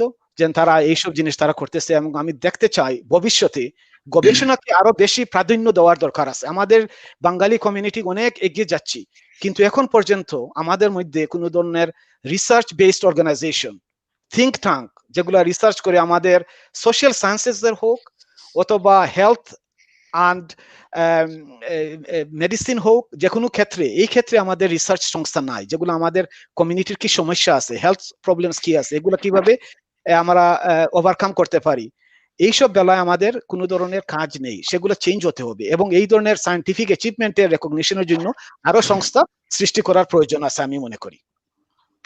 সম্মানিত অতিথি, আপনি কি এটা এই দেশের ক্ষেত্রে বলছেন নাকি বাংলাদেশের ক্ষেত্রে বলছেন? আমি বলছি এদেশের ক্ষেত্রে, কারণ বাংলাদেশের ক্ষেত্রে অনেক ধরনের অ্যাওয়ার্ড সেরেমনি হয়, সেখানের মধ্যে বাংলাদেশের বিভিন্ন ধরনের মেডেল দেওয়া হয়, পদক দেওয়া হয়, এটার জন্য সেটার জন্য বাংলাদেশে অনেক হচ্ছে। কিন্তু আমরা যারা প্রবাসী আছি, এই ব্রিটেনে আছি, আমেরিকাতে আছি, আমাদেরও প্রয়োজন যে আমাদের লোকাল অ্যাচিভমেন্ট যারা করতেছে এদেশে, আমরা বাঙালিরা যা অ্যাচিভ করতেছি সায়েন্স অ্যান্ড টেকনোলজির ব্যাপারে, not just business, business is important, of course এটা ইম্পর্টেন্ট, তারা জব ক্রিয়েট করে এবং সমাজের মধ্যে বিভিন্ন ধরনের অবদান রাখে, ওটাও ইম্পর্টেন্ট, কিন্তু science and technology and computer science and engineering এগুলো ইম্পর্টেন্ট। এক্ষেত্রে কিন্তু আর্টও ইম্পর্টেন্ট আছে। আর্ট এই যে ব্যাপারে culture, art and culture is important. এইসব ক্ষেত্রে কিন্তু আমাদের কোনো ধরনের সংস্থা নাই যেটা আমাদের কমিউনিটির মধ্যে যারা ভালো করতেছে তাদেরকে মানে উৎসাহিত করে, রেকগনাইজ করে এবং নেক্সট জেনারেশনকে আগ্রহ দেয় যে তারাও একদিন ভালো একজন সায়েন্টিস্ট হবে, ভালো একজন আর্টিস্ট হবে। সো আই বিলিভ দ্যাট আমাদের এই ধরনের সংস্থার প্রয়োজন এদেশে, বাংলাদেশেও থাকবে তো আছে, এদেশেও আছে। এবং বাংলাদেশকেও বলি, বাংলাদেশ গভর্নমেন্টকেও বলি যে আমাদের যে বাঙালি প্রবাসীরা বিভিন্ন অঞ্চলে যারা মানুষের উপকারের জন্য কাজ করতেছে, সায়েন্স সেক্টরে হোক, আর্ট সেক্টরে হোক, প্রবাসী বাঙালিদের যারা ভালো কাজ করে তাদেরকেও বাংলাদেশ গভর্নমেন্ট যদি ওদেরকে সম্মান দেয় বিভিন্নভাবে, আমি মনে করি সবার জন্য ভালো হবে, বাংলাদেশের জন্য ভালো হবে এবং প্রবাসী বাংলাদেশের জন্য ভালো হবে, এবং প্রবাসী বাঙালিরাও বাংলাদেশের জন্য আরো বেশি করে কাজ করবে। সেই জন্য আমি মনে করি ভবিষ্যতে এই ধরনের একটা চেঞ্জ আনার প্রয়োজন। আপনাকে আসলে অসংখ্য ধন্যবাদ একটি গুরুত্বপূর্ণ বিষয় উত্থাপন করার জন্য। আমি ব্যক্তিগতভাবে মনে করি যে আমাদের যে সামাজিক সংগঠনগুলো আছেন, আমাদের সমাজের বিভিন্ন গুরুত্বপূর্ণ দায়িত্বে যারা আছেন, এবং বিশেষ করে আমি মনে করি এই ক্ষেত্রে বিদেশস্থ বাংলাদেশি হাই কমিশনরা চাইলে একটা উদ্যোগ নিতে পারেন, কারণ সেটা আমাদের বাংলাদেশের প্রবাসী যারা আছে, আমাদের প্রজন্মদের, নতুন প্রজন্ম বলেন কিংবা পুরনো প্রজন্ম বলেন, ওনাদের একটি অ্যাচিভমেন্টকে রিকগনাইজ করা, সেই ক্ষেত্রে সামাজিক দায়িত্ববোধ থেকে সামাজিক সংগঠনগুলো করতে পারেন, কিংবা সেই জন্য একটা বিশেষ সংগঠনের সমন্বিত চেষ্টার মাধ্যমে আমরা সেই সম্মানটুকু আমাদের এই যারা সেই সম্মান অর্জন করেছেন তাদেরকে আমরা সম্মানিত করতে পারি। আপনাকে অসংখ্য ধন্যবাদ এই বিষয়টা সামনে নিয়ে আসার জন্য। আমি may I kindly request in this stage Mr. Tamim Qureshi, can you please kindly ask your second question to our chief guest, please? Okay. You said that you worked hard to get to where you are.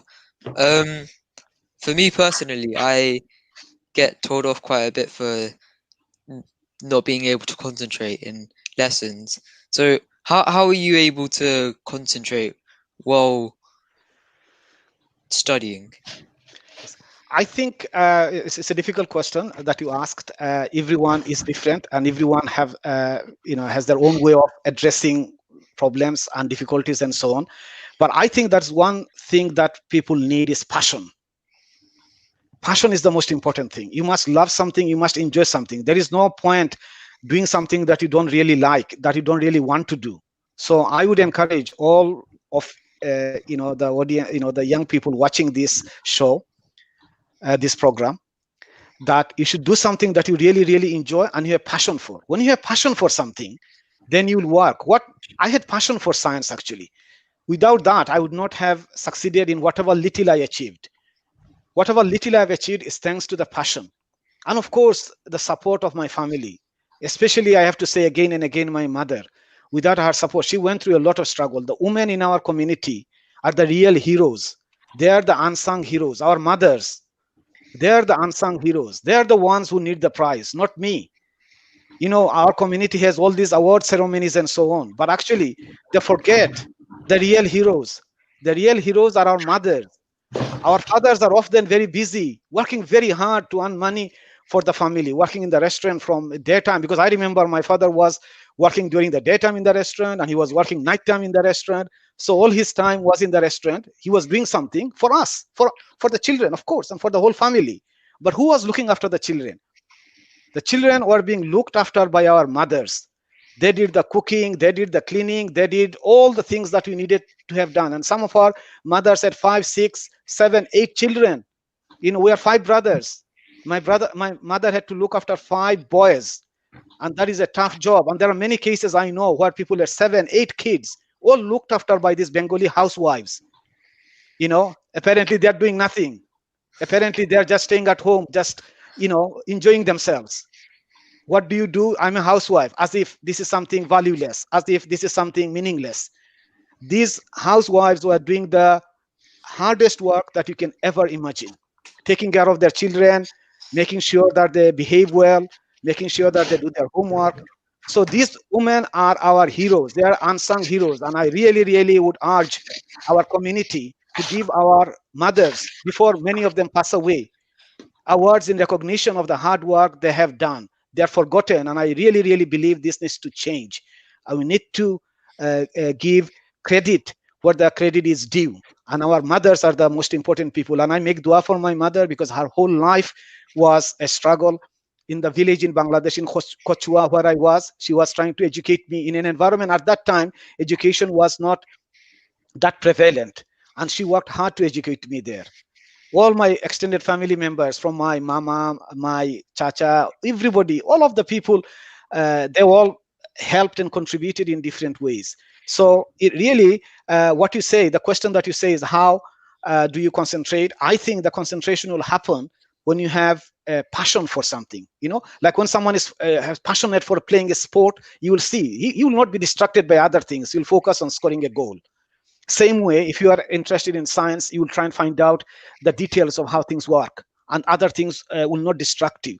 So find a subject, find a discipline that you really enjoy. Try different things, and find the thing that you really enjoy, that you really feel passionate for, and then you will go there. You don't have to think about the money. Don't think about getting a big house and a big car.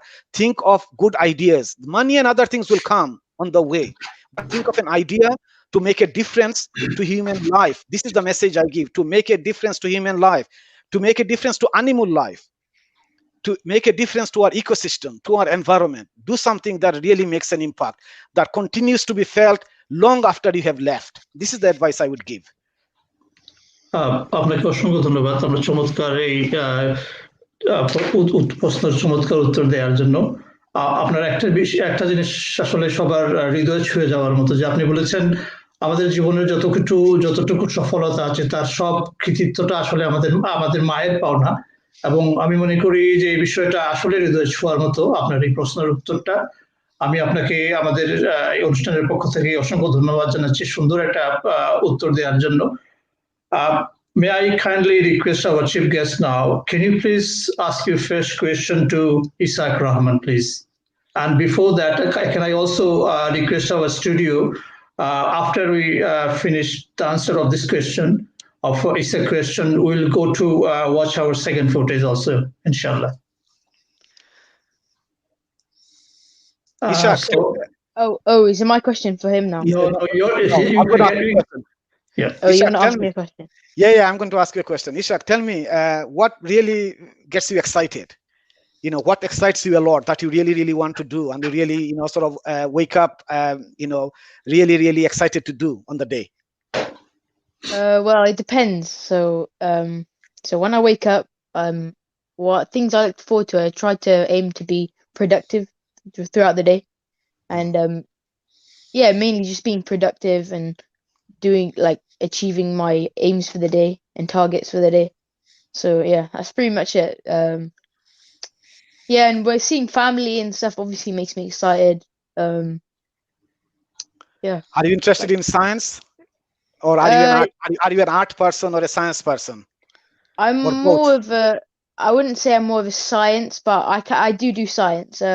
I say on more like in the like design side. I Very would good, say. very good. That's Yeah. nice. We all don't have to become doctors and scientists. You know, exactly. there are many, many different disciplines, and I think art is a fascinating area. Art and culture is a Yeah. fascinating area, and we should contribute in art and design and technology. These are interesting areas. We should all, you know, diversify. One of the things of the Bangladeshi community is that for far too long we have focused on certain sectors and we have not moved beyond that. For long we've been focusing on the catering industry. Yeah. That was our foundation. My father had a restaurant, but too many of us stayed there. But now people are moving into other areas, and then many are moving into taxis.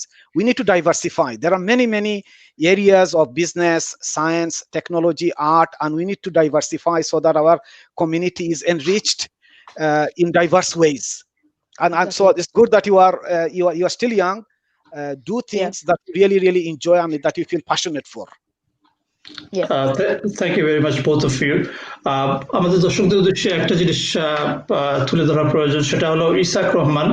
তিনি কার্ডিফের একটি উচ্চ বিদ্যালয়ে ইয়ার 11-এ অধ্যয়নরত আছেন, এবং তাজিমুজ্জামান তামিম কুরেশি তিনি হার্টফোর্ডশায়ারের একটি উচ্চ বিদ্যালয়ের ইয়ার 9-এ অধ্যয়নরত আছেন। আমি আমাদের স্টুডিওকে অনুরোধ করব আমাদের দ্বিতীয় ফুটেজটি এখন আমাদের দর্শকদের সামনে তুলে ধরার জন্য, please.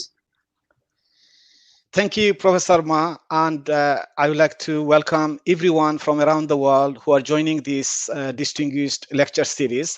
A lecture to be given by Richard Henderson. Actually, he told me not to call him sir. He told me not to call him professor. He just asked me to introduce him as Richard Henderson. So he's a very humble and, of course, a very hardworking scientist. First of all, I would like to start with giving some context to his presentation, because myself, like him, has been working on proteins, and proteins are the workhorse in living organisms. They are the molecules that do things in our body. So, for example, when you eat food, the food are digested by the enzymes, which are proteins. And when infectious agents enters our body, like, for example, the coronavirus or any other bacteria or any other pathogen, it is the proteins that actually go after them and try and neutralize them. So we heard about proteins a lot, especially during this pandemic, because we know that the coronavirus itself is able to enter the human cells through its spike protein. We've seen these images in the television where you see the spike protein protruding out of the coronavirus. And it is this protein, which is a membrane protein, a protein that is embedded in the lipid bilayer or an oily lipid environment, fatty environment of the cell, outer layer. And that protein actually enables the virus to enter the cell. So the proteins are the critical players in our body. They are involved in diverse biochemical processes. So when Donald Trump got those experimental treatment, that included actually antibodies, and antibodies, of course, are proteins. So proteins are really very important for many different processes in living organisms, not just only humans.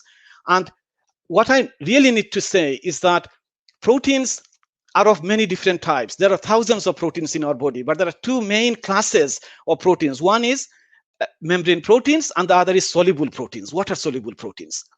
So the water-soluble proteins are the ones that are readily soluble in water, and they can be easily purified, and they could be easily analyzed. When I say easily, relatively easily. But the membrane proteins, because they reside in a very complex environment of the membrane, very oily, fatty environment, they're very difficult to isolate, they're very difficult to characterize, and it's extremely difficult to get a membrane protein structure. And today, we are really honored to have the first person in the world who has actually obtained the three-dimensional structure of a membrane protein. And that's very important, because when you know the architecture of anything, you know how to control that particular object or system. So proteins, when you know their three-dimensional structure, their architecture, then you are able to control their activities and functions. So if you know the structure of the coronavirus spike protein, then you can design vaccines and drugs to prevent it from infecting human beings. So knowing the structure of proteins is pivotal for understanding their function and also for designing drugs and vaccines. And it is for this reason, I think, that we have to be very grateful to Professor Richard Henderson. I should just call him Richard Henderson, just call him Richard. And he actually is a man who was the first in the world to crystallize a membrane protein. And when I talk about crystallizing, getting the structure of a membrane protein, I have to say there are proteins and there are proteins. So he looked at membrane proteins, the most difficult class of proteins, which most people fear to actually work on. Many scientific lives have ended without any success in getting the structure of membrane proteins. And many have sort of not even dared to look at membrane proteins because of the complexity that it involves. But Richard Henderson wasn't afraid of that. So, you know, I try to provide an analogy. Water-soluble proteins are like mountains that are easy to climb, relatively easy to climb, like Ben Nevis or Mount Snowdon in Wales or Ben Nevis in Scotland. Whereas membrane proteins are like the equivalent of the most difficult mountains to climb in the world, like, for example, Everest or K2. K2 is also known as the Savage Mountain, and not many people dare to climb it because most people die trying to climb it. So in the sense of protein structure, I would say that Richard Henderson is really a brave and courageous man to have embarked on a scientific life that involved tackling the most difficult proteins that one can imagine, membrane proteins. And he has been successful in being the first person to elucidate the complete three-dimensional structure of a membrane protein in its native environment. And I like to stress native environment because when you remove a protein from its natural environment and membrane environment, then you're not really looking at it in its real biological environment. And what Richard Henderson has done by developing the technique he has developed is that he has been able to look at the three-dimensional shape and structures of membrane proteins in their physiologically relevant environment, looking at them in the membrane, in the cell membrane, and that is unique. And it is not a surprise, therefore, that he was awarded the 2017 Nobel Prize in Chemistry for his work developing a technique called cryo-electron microscopy, which enables one to look at proteins in difficult environments, including in membranes. So it is no wonder that he was awarded the 2017 Nobel Prize, and it's a well-deserved winning of the prize, which is shared with Jacques Dubochet and Joachim Frank. And really, again, I am really honored, and the university is honored. We are all honored. অসংখ্য ধন্যবাদ আমাদের স্টুডিওর যারা দেখাশোনা করছেন দুটো video footage play করার জন্য। আমি আমাদের সম্মানিত প্রধান অতিথি আপনার কাছে এই ভিডিও সম্পর্কে আমাদের দর্শকদের কাছে তুলে ধরার জন্য অনুরোধ করব। আমি যতটুকু জানি আপনি একটি লেকচারের চেয়ার ছিলেন এবং সেখানে একজন নোবেল বিজয়ী উপস্থিত ছিলেন। বিষয়টুকু যদি আমাদের দর্শকদের কাছে একটু তুলে ধরেন প্লিজ। ধন্যবাদ। আমি এই আপনি যে একটু ক্লিপ দেখছিলেন সেটা কিছুদিন আগে, মাত্র কয়েকদিন আগে সেটা আয়োজন করা হয়েছিল। সেই জন্য যে ফুলগুলো দেখতেছেন আমার পিছনে, সেই ফুলগুলো তখনও ছিল, এখনো ওগুলো মরে যায় নাই, মরে যাবে কিছুদিন পরে। সো কিছুদিন আগে ছিল। তো আমি ইউনিভার্সিটিতে আমার বিভিন্ন দায়িত্ব আছে, প্রফেসর হিসাবে আমার বিভিন্ন কাজ করা লাগে, এবং আমি আসলে অনেক lucky in this sense that আমার যখন আমি লন্ডনে ছিলাম এবং বড় বড় সায়েন্টিস্টদের সাথে আমার অনেক উঠা বসা হয়েছে, নোবেল পুরস্কার লোকদের আমার সাথে অনেক দিন দেখা হয়েছে, মিটিং করা হয়েছে। সেই জন্য এগুলোর কারণে আমি সাকসেসফুল করি একটা সিরিজ অফ লেকচার্স শুরু করি আমার ইউনিভার্সিটির মধ্যে। ফার্স্ট টাইম যে 3 জন নোবেল পুরস্কার পাওয়া সায়েন্টিস্টকে আমি ইনভাইট করেছি, 3 জন আসছে এবং 3 জন লেকচার দিয়েছে। সেটা কোনোদিন এই ইউনিভার্সিটির ইতিহাসে আর কোনোদিন হয় নাই। আর এটা উদ্দেশ্য হচ্ছে কি আসলে যে বড় বড় সায়েন্টিস্ট যারা রিসার্চ করে বড় ধরনের সম্মান পেয়েছে এবং তাদের সায়েন্সের মাধ্যমে মানুষ উপকৃত হয়েছে, সেই সায়েন্টিস্ট গুলোকে সাধারণ জনগণ পাবলিকের কাছে নিয়ে আসা, তাদের কাছে আসা, যেমন সাধারণ জনগণই ওদের কাছ থেকে শুনতে পারে, জানতে পারে, এবং যে সাধারণ ছাত্ররা, আন্ডারগ্রাজুয়েট স্টুডেন্টস, আমার আন্ডারগ্রাজুয়েট স্টুডেন্ট যারা পড়াশোনা করতেছে আমার ইউনিভার্সিটিতে, আমার পিএইচডি স্টুডেন্ট যারা কাজ করতেছে ইউনিভার্সিটিতে, এবং অন্যান্য রিসার্চার যারা কোনোদিন সুযোগ পাবে না একজন বড় সায়েন্টিস্টের সাথে দেখা করা, প্রশ্ন করা, ওদেরকে কাছে নিয়ে আসা, বড় বড় সায়েন্টিস্ট, নোবেল পুরস্কার পাওয়া সায়েন্টিস্টকে কাছে নিয়ে আসা, সাধারণ জনগণের সাথে সাধারণ ছাত্র সমাজের কাছে নিয়ে আসা আমার একটা দায়িত্ব আমি নিয়ে নিছি, এবং সেটা তিনজন লোক অলরেডি চলে আসছে, এবং আমি অলরেডি প্রিপেয়ার করছি নাম্বার 4, নাম্বার 5 ইনশাআল্লাহ যদি সবকিছু ঠিকঠাক হয়ে যায়। আর এর উদ্দেশ্যই হচ্ছে যে সায়েন্সের প্রতি মানুষের ইন্টারেস্ট আরো যোগানোর জন্য, to create greater interest in science, to get the public to understand the benefit of science. এবং এই যে সময়টা আমরা কাটছে, এই যে কোভিড-19 প্যান্ডেমিক, এই সময় আমরা বুঝতে পারতেছি সায়েন্সের কত দরকার, সায়েন্সের কত একটা বড় নিড আছে, সেটা এখন আমরা বুঝতেছি। আমরা ভাইরাস কি জিনিসটা সেটা সম্পর্কে আমরা জানতেছি, বুঝতে পারতেছি।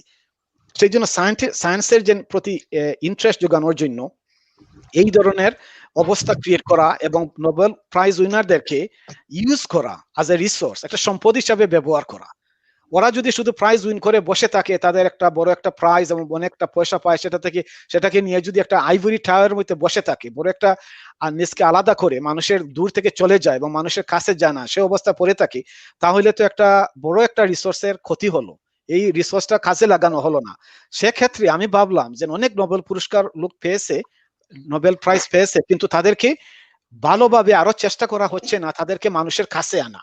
সেই জন্য what I am trying to do is bring these big Nobel Prize winners to come and interact with the public, with our community in Leicester and around the world, and with our students, so that everyone can benefit. সায়েন্টিস্টরা তাদের ভালো জিনিস মানুষকে দিল, এবং মানুষরাও ভালোভাবে বুঝলো ওরা কি করছে এবং সায়েন্সের প্রয়োজন কেন আমাদের সমাজের মধ্যে, সায়েন্সের ফান্ডিং এর প্রয়োজন কেন, গভর্নমেন্টে কেন সায়েন্সের এডুকেশনের মধ্যে পয়সা দিবে, সায়েন্সের রিসার্চের জন্য কেন পয়সা দিবে। সো মানুষ এটা বুঝবে যে আমার রিসার্চের জন্য পয়সা যদি দেওয়া হয় না, তাহলে আমরা নতুন একটা ওষুধ আমরা পাবো না, অথবা নতুন একটা ভ্যাকসিন আমরা পাবো না, অথবা আমাদের পানিটা আমরা অত ভালোভাবে পরিষ্কার করতে পারবো না।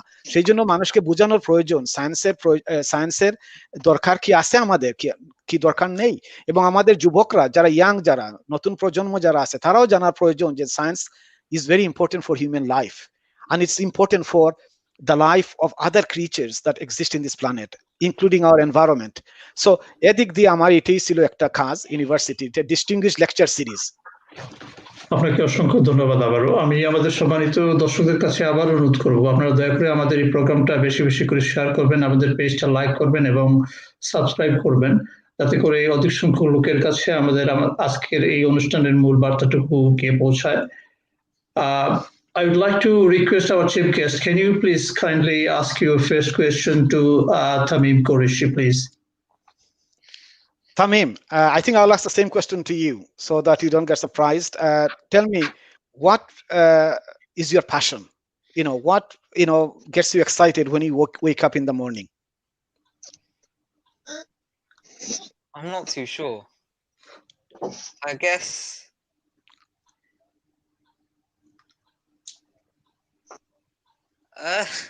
guess talking to my friends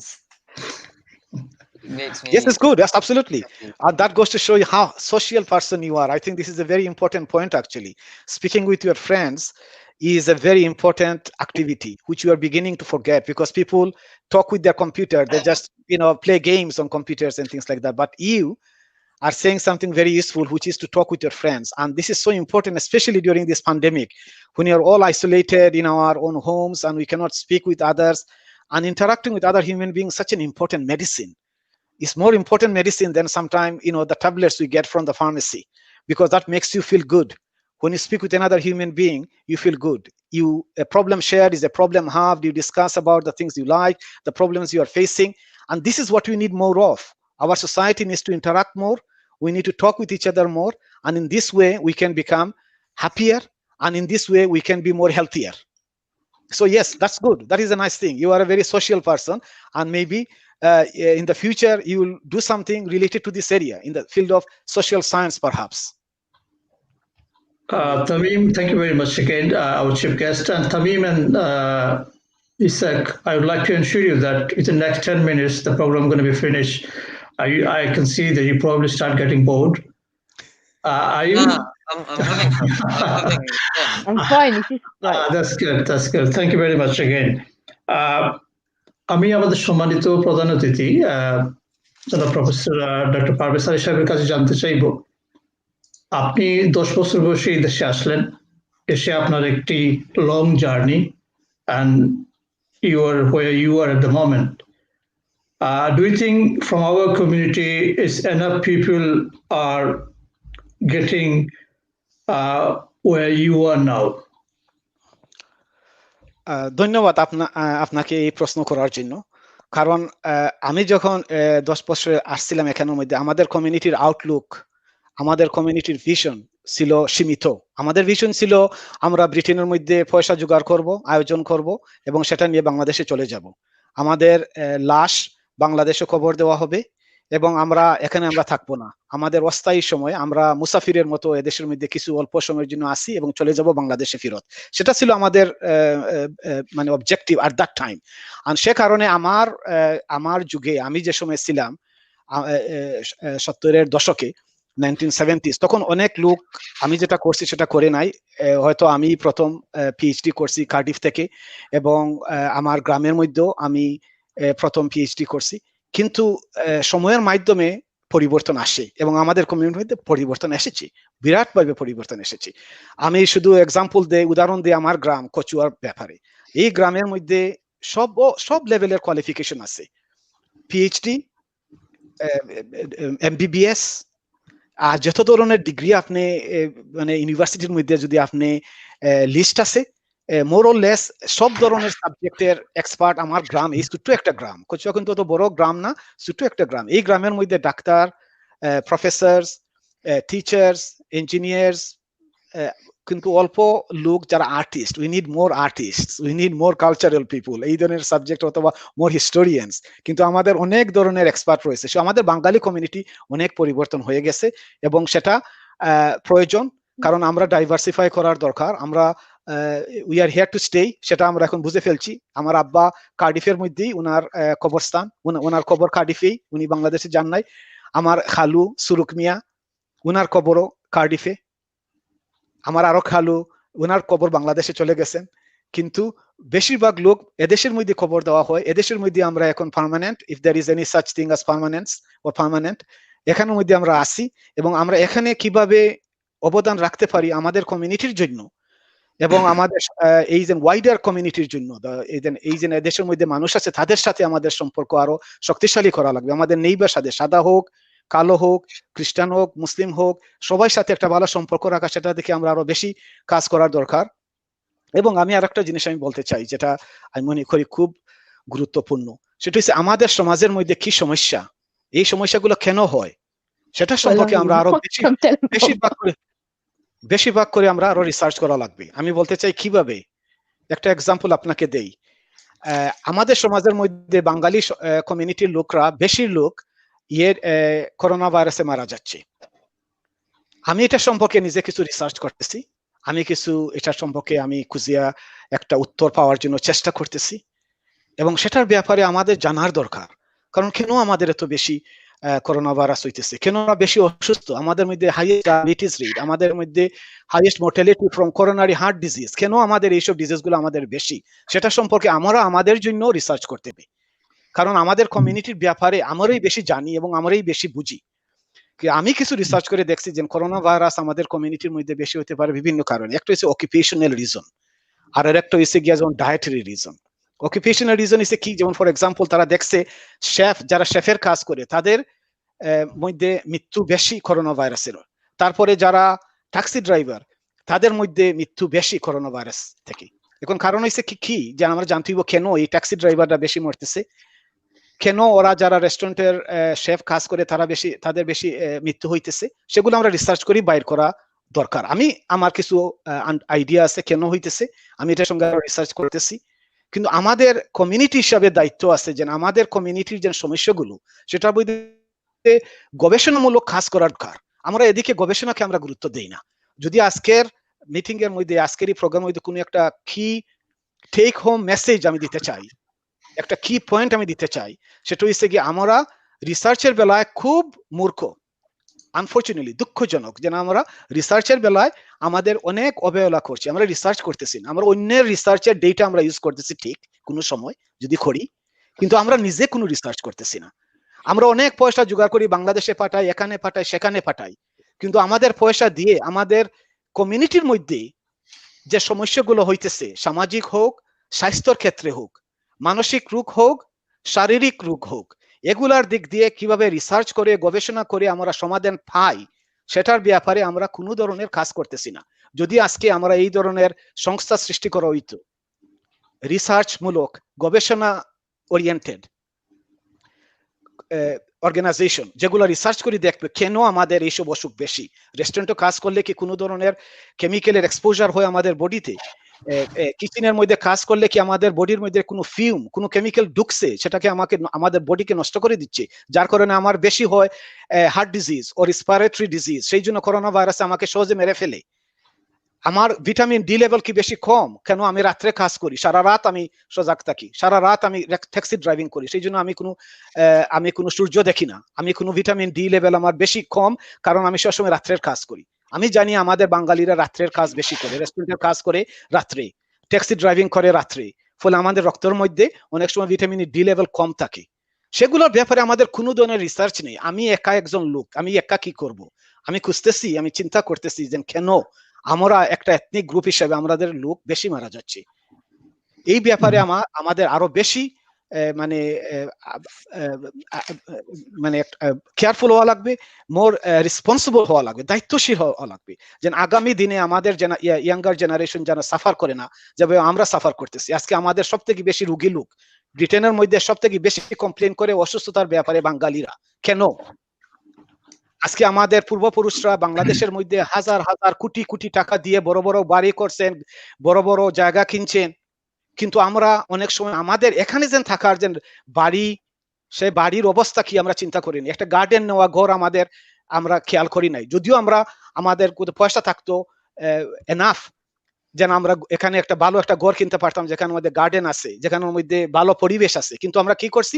আমরা পয়সা সেটা এদিকে ব্যয় না করি, আমরা বাংলাদেশে বড় একটা বাড়ি কেনার জন্য, বড় একটা জায়গা কেনার জন্য আমরা পয়সা সেখানে পাঠাই দিই, এবং আমরা থাকছি কাউন্সিলের ঘরের মধ্যে, যেখানের মধ্যে ওভার ক্রাউডিং আছে, যেখানের মধ্যে কোনো একটা গার্ডেন নাই, যেখানের মধ্যে ইনার সিটির মধ্যে, যেখানের মধ্যে পলিউশন বেশি, যেখানের মধ্যে বাতাসের মধ্যে বিভিন্ন ধরনের কেমিক্যাল আছে যেটা মানুষের ক্ষতিকর, যেখানের মধ্যে আসমা হবে, যেখানের মধ্যে রেসপিরেটরি ডিজিজ হবে। অর্থাৎ আমরা এমন একটা জাতি বাঙালি, এই দেশের বাঙালি, আমরা বাংলাদেশের মধ্যে আমরা হারাইলাম, এ দেশের মধ্যে হারাইলাম। বাংলাদেশের মধ্যে আজকে আমাদের জায়গা জমিন আছে, সেটা নিয়ে আমরা হতাশা করতেছি, হায় হায় এই জায়গাটা এখন আমাদের হাত থেকে চলে যাচ্ছে, বাবা মা মারা গেছেন, এখন যে জায়গা আছে এটা কিভাবে আমরা আনতে পারি, আত্মীয় স্বজন নিয়ে নিয়েছে, অন্য লোকে নিয়ে যাইতেছে, সেটা দেখে আমরা হারাইছি। আর এদিকে আমরা বাংলাদেশে পয়সা পাঠানোর কারণে আমরা পোর হাউসিং এ থাকছি, আমরা গরিবানা সুরতে থাকছি, আমরা দেখাচ্ছি আমরা খুব গরিব, আমরা অবস্থা খুব দুর্বল, কিন্তু আসলে আমরা কোনো সময় আমরা দুর্বল ছিলাম না, কোনো সময় আমরা দারিদ্র ছিলাম না, আমরা অনেক পয়সা ছিল, কিন্তু আমরা পয়সা বাংলাদেশে পাঠাই দিছি, আর এখানে আমরা গরিবের মতো থাকছি, থাকিয়ে আমাদের ঘর বাড়ি ছিল খুব খারাপ। আর সেই জন্য আজকে যে বেশি ডায়াবেটিস, আমাদের বেশি করোনারি হার্ট ডিজিজ, আমাদের মাঝে বেশি আসমা, রেসপিরেটরি ডিজিজ, এবং আজকে যে করোনা ভাইরাসে আমরা মৃত্যু হইতেছে। আমাদের এই লোকরা, আমার বয়সী এবং আমার থেকে একটু বয়স যারা বেশি আছে, তারা কষ্ট করে থাকছে, কষ্ট করে রেস্টুরেন্টের কাজ করে, অন্ধকারের মধ্যে কাজ করছে, সানলাইট দেখছে না, দিন আর রাত কাজ করছে, এগুলার ফসল আজকে আমরা পাচ্ছি। আজকে যেন আমাদের বেশি মৃত্যু হচ্ছে করোনা ভাইরাস থেকে, সেটার ফসল হয়েছে কি আসলে আমাদের দোষে, আমাদের নিজের দোষ আছে, কিন্তু আমরা তখন জানতাম না। আমি নিজেই সেটাকে জানছি, আমি রেস্টুরেন্টে কাজ করছি, আমার আব্বা রেস্টুরেন্টে কাজ করছেন, উনি এগুলো জানেন নাই, এগুলা খেয়াল করেন নাই। বাংলাদেশে পয়সা পাঠাইছেন, সবাই আমরা পাঠাইছি, সেটা মনে করছি সেখানেই করবো। আমরা লাকি, আমরা কার্ডিফে ছিলাম, কার্ডিফের মধ্যে ঘর কিনে হয়েছে, গার্ডেন ছিল, কিন্তু অনেকরা যারা নর্থে অথবা লন্ডনে ছিল, তারা কাউন্সিল ফ্ল্যাটে থাকছে, ওভার ক্রাউডেড হাউসে থাকছে, ফলে তার বাংলাদেশে উপকার হয়েছে, কিন্তু এখন উপকার দিচ্ছে না, কারণ ওই জায়গা যেগুলা কিনে হয়েছিল এগুলা আজকে তাদের হাত থেকে চলে যাইতেছে। সেই জন্য আমরা আসলে কি করার প্রয়োজন? আমরা রিসার্চ করার দরকার, গবেষণা করে জানা আমাদের সমাজের কি সমস্যা, এবং এই সমস্যা কেন হইতেছে, এবং এই সমস্যার সমাধান কি। আমাদের নেক্সট জেনারেশন যেন সাফার করে না, যে আমাদের আগের জেনারেশন যেভাবে সাফার করছে। Let us not make the same mistake again, let us do things that are benefiting our community. সেই জন্য আমি বলছি যে আজকে টেলিভিশন চ্যানেলে দেখবেন পয়সা তোলা হচ্ছে দিন আর রাত্রে বাংলাদেশে পাঠানোর জন্য, কিন্তু আপনি আমাকে বলেন কোন একটা প্রোগ্রাম হয়েছে যে একটা গবেষণামূলক সংস্থার জন্য, যেটা এখানের বাঙালির স্বাস্থ্য ভালো করার জন্য এবং কোনো একটা রোগ থেকে তাদেরকে মুক্ত করার জন্য একটা গবেষণামূলক একটা সংস্থা সৃষ্টি করা হোক, যার মাধ্যমে আমাদের এই বাঙালিরা ভালোভাবে থাকতে পারে, তাদের ছেলেমেয়েরা ভালোভাবে থাকতে পারে। এগুলো নেই। সেই জন্য এই যে একটা ভ্যাকিউম, একটা গ্যাপ রয়েছে, সেটা আমি মনে করি এটা ভেরি কুইকলি যদি আমরা করি না, ইন্ডিয়ানরা করতেছে, তারা এই ধরনের রিসার্চমূলক সংস্থা তাদের আছে, আমাদের নাই। আমাদের আছে হয়তো ডক্টরস অ্যাসোসিয়েশন আছে, এই ডক্টরস অ্যাসোসিয়েশন হিসেবে তাদের একটা ক্লাবের মতো, তাদের গেট টুগেদার করে, তাদের এই করে সেই করে, জেনারেলি যে কমিউনিটির, যে আমাদের বাঙালি কমিউনিটির যে হেলথ ইস্যুস এগুলোর ক্ষেত্রে এবং আমাদের ইকোনমিক ইস্যুস এগুলোর ভিতরে রিসার্চ লেভেলের কোনো ধরনের সংস্থা নাই। ক্লাব আছে, এই ধরনের ডক্টরসের ক্লাব, ডেন্টিস্টের ক্লাব, এক্স ঢাকা ইউনিভার্সিটি স্টুডেন্টসের ক্লাব অথবা এই ধরনের সংস্থা অনেক আছে, কিন্তু এটা রিসার্চ গবেষণামূলক যেটা আসলে ইম্প্যাক্ট করবে আমাদের সমাজের উন্নত করার জন্য, সেটার ভিতরে কোনো কিছু নাই। কিন্তু এই ধরনের বিভিন্ন ধরনের সংস্থা আছে যেগুলা এক ধরনের সোশ্যাল গ্যাদারিং শুধু হয়, কিন্তু রিসার্চ হয় না।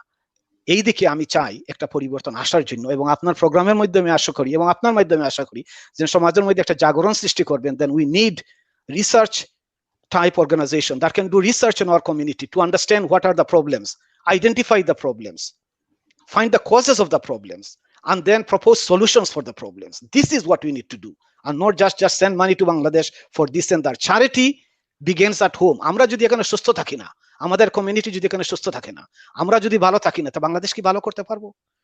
আমাদের ধর্ম, আমরা বেশিরভাগ বাংলাদেশের লোক মুসলমান, প্রথমে ইসলাম বলে তুমি তোমার ফ্যামিলিকে প্রথমে দেখো, তোমার আওলাদকে প্রথম দেখো। সো আমরা এখানে যে আমাদের ফ্যামিলি আছে, আমাদের যে আত্মীয় স্বজনরা আছে, আমরা যারা এখানে আছি, আমরা কি আমাদেরকে নিজকে ভালোভাবে রাখতেছি? দিনে রাত্রে কাজ করতেছি, কি খাইতেছি সেটা কোন ভালোভাবে, আমাদের community diet is different from other communities diet. আমরা কি খাইতেছি সেটা কি রিসার্চ করে দেখা হইতেছে? আমরা যে বেশি বেশি করে মাছ বাংলাদেশ থেকে এনে খাইতেছি, সেটার মধ্যে কি আছে কি না আছে সেটাকে অন্য করে দিবে রিসার্চ আমাদের জন্য?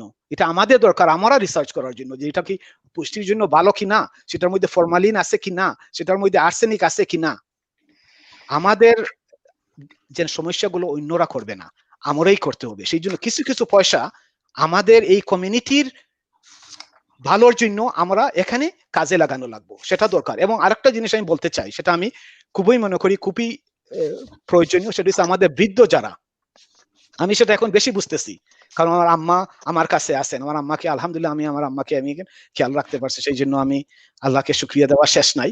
আমার কাছে উনি আছেন, কিন্তু আমি বুঝতে পারতেছি যে আমাদের বাঙালি অনেক বৃদ্ধরা আজকে একা, দে আর লোনলি, তাদেরকে সাহায্য করা হইতেছে না, তাদেরকে যতটুকু সাহায্য করার দরকার সেটা হইতেছে না, তাদের যেন একটা সামাজিক একটা এনভায়রনমেন্ট সৃষ্টি তাদের জন্য করা হইতেছে না। সেদিক দিয়েও যে এখানে লোকালরা যারা লোনলিনেসে সাফার করতেছে এবং ফাইন্যান্সিয়ালিও সাফার করতেছে, অনেকরা হয়তো কিবা ধরেন অয়েলি ফিশ, এখানের মধ্যে আপনি যদি দেখেন oily fish contains omega oil, সেটা খুব ভালো, সেটা ভিটামিন ডি, এগুলা অয়েলি ফিশে থাকে।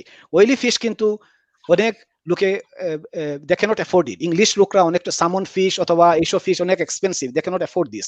বাঙালিদের অয়েলি ফিশ হচ্ছে গিয়ে হিলসা মাছ, ইলিশ মাছ। ইলিশ মাছও কিন্তু অনেক এক্সপেন্সিভ, অনেকরা হয়তো কিবা সেটা এফোর্ড করতে পারতেছে না। এই দেশের মধ্যে ভালো খাওয়া অনেকরা ভালো খাইতে পারতেছে না, সেটা আমরা খুঁজে বের করা দরকার যে কারা খাইতে পারতেছে না ভালোভাবে, ভালো পুষ্টি গুড নিউট্রিশন কাদের হইতেছে না, কারা কি সমস্যা আছে, কারণ লোনলিনেসে সাফার করছে, সেটা বাইর করা, জরিপ করা, মেজার করা রিসার্চের মাধ্যমে, আর তারপরে অ্যাকশন নেওয়া। সেটা আমি চাই, এটা আমি ফিল করি খুব স্ট্রংলি যে এই ধরনের কাজের দরকার, যেটা গিয়ে আমাদের কমিউনিটিকে আরো শক্তিশালী করতে পারে। আপনাকে অসংখ্য ধন্যবাদ। আসলে আপনি যে বাস্তবধর্মী কিছু বিষয় আমাদের সমাজের এটা আজকের অনুষ্ঠানের মধ্যে মাধ্যমে তুলে ধরেছেন, সেটা আশা করি আমাদের সমাজপতিরা যারা আছেন সেই সকল বিষয়ে ওনারা গুরুত্ব দেবেন।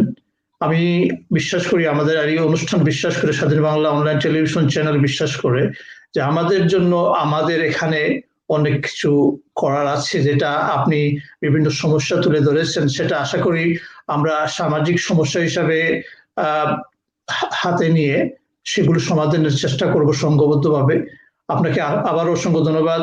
অনেক গুরুত্বপূর্ণ তথ্য আমাদের কাছে উপস্থাপন করেছেন এই পর্যায়ে।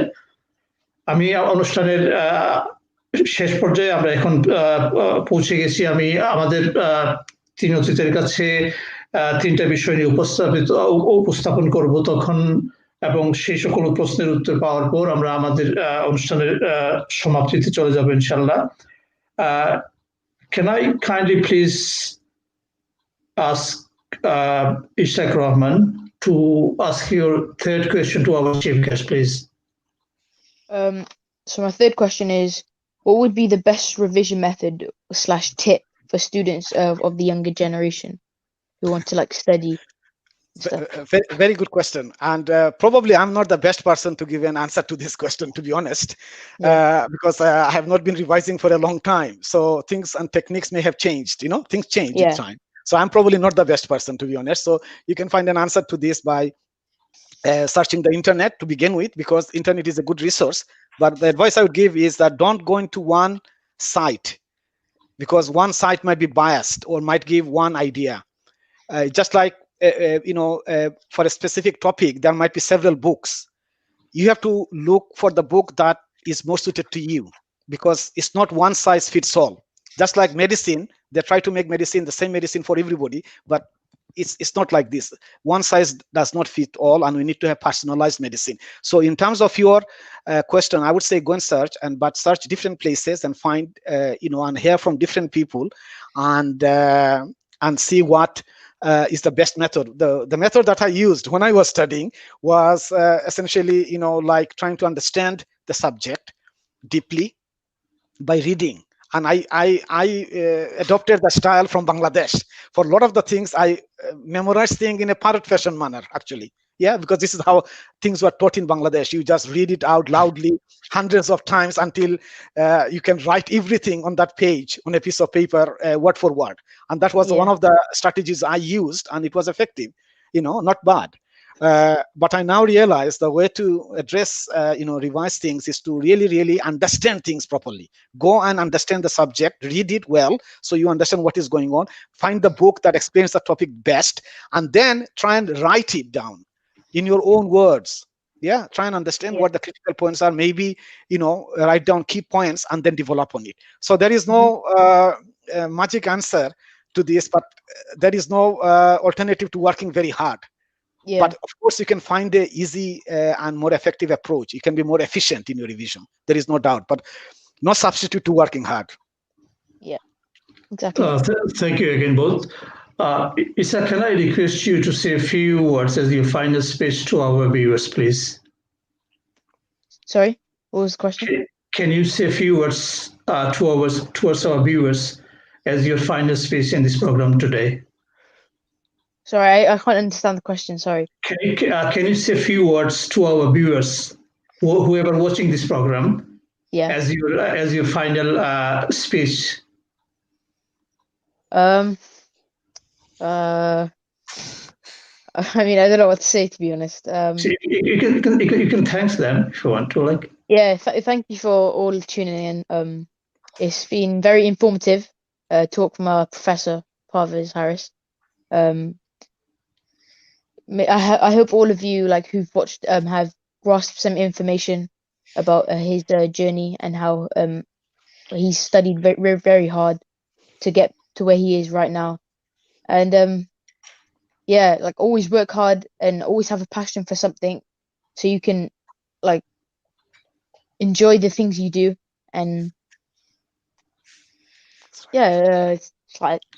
That's very good answer. Thank you. Thank you, Isaac. And I would like to ask our another youngster, Tamim Qureshi, to ask your third question and final question to our chief guest, please. What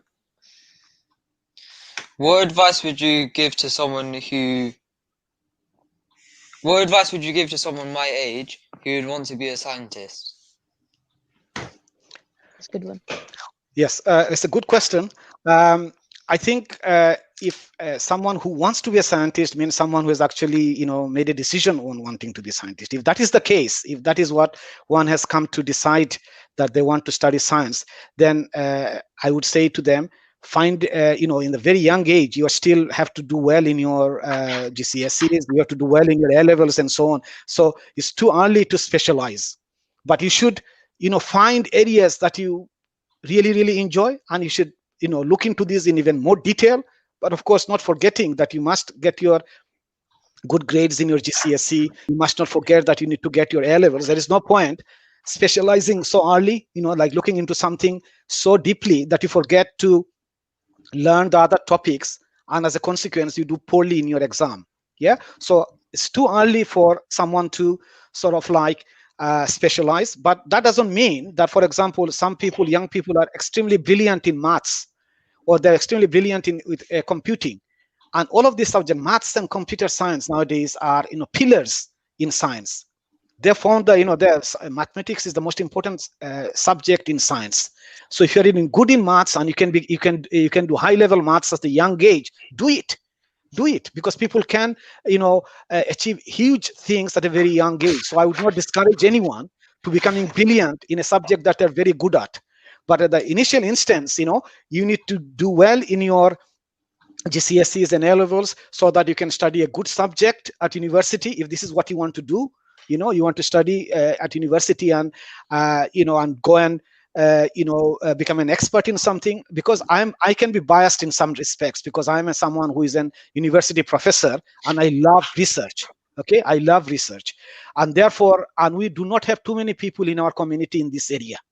We have a big sort of gap in this area in terms of vacuum, in terms of having enough people who are researchers. We have doctors, we have computer scientists and engineers, but we do not have too many researchers. We do not have too many academics.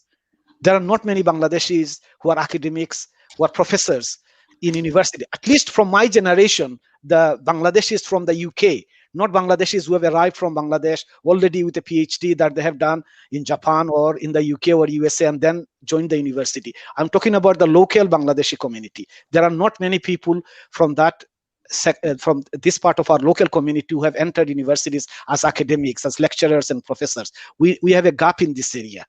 So what I would really recommend is, I want to see more young people going and doing PhD, doing a doctorate in philosophy and becoming academics in universities. This is what I would like to encourage, because we do not have too many of these people in our community currently. Okay, অসংখ্য ধন্যবাদ সম্মানিত প্রধান অতিথি সাহেব। Tamim, can I also ask you the same question as I asked Isak, that can you please kindly say a few words towards viewers, please? I'd just like to thank everyone and thank the professor for giving the information and sharing it.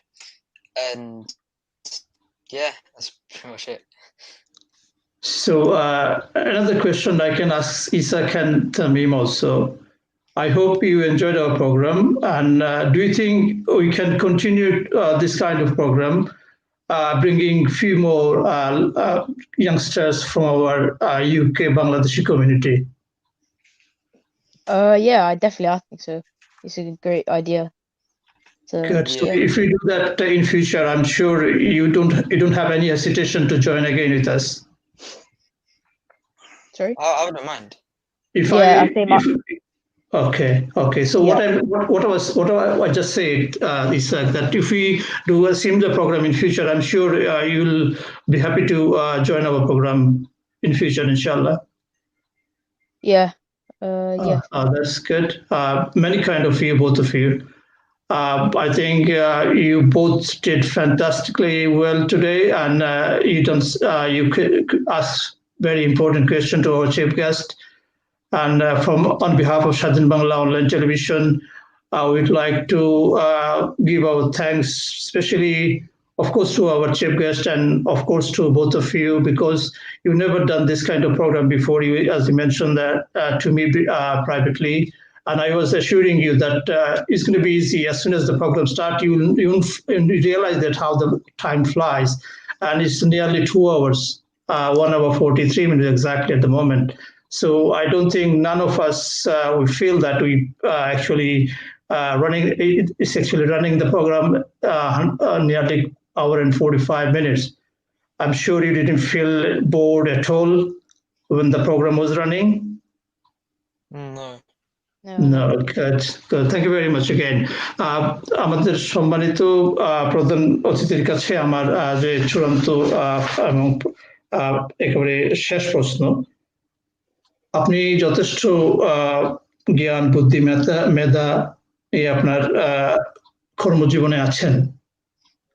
আপনার অবসর জীবনে আপনার এই মেধার যে ভান্ডার আমরা বলবো, সেটা একেবারে নির্দিষ্টভাবে বাংলাদেশের জন্য ব্যয় করার কোনো পরিকল্পনা আপনার আছে কি? ধন্যবাদ আপনার এই প্রশ্নের জন্য।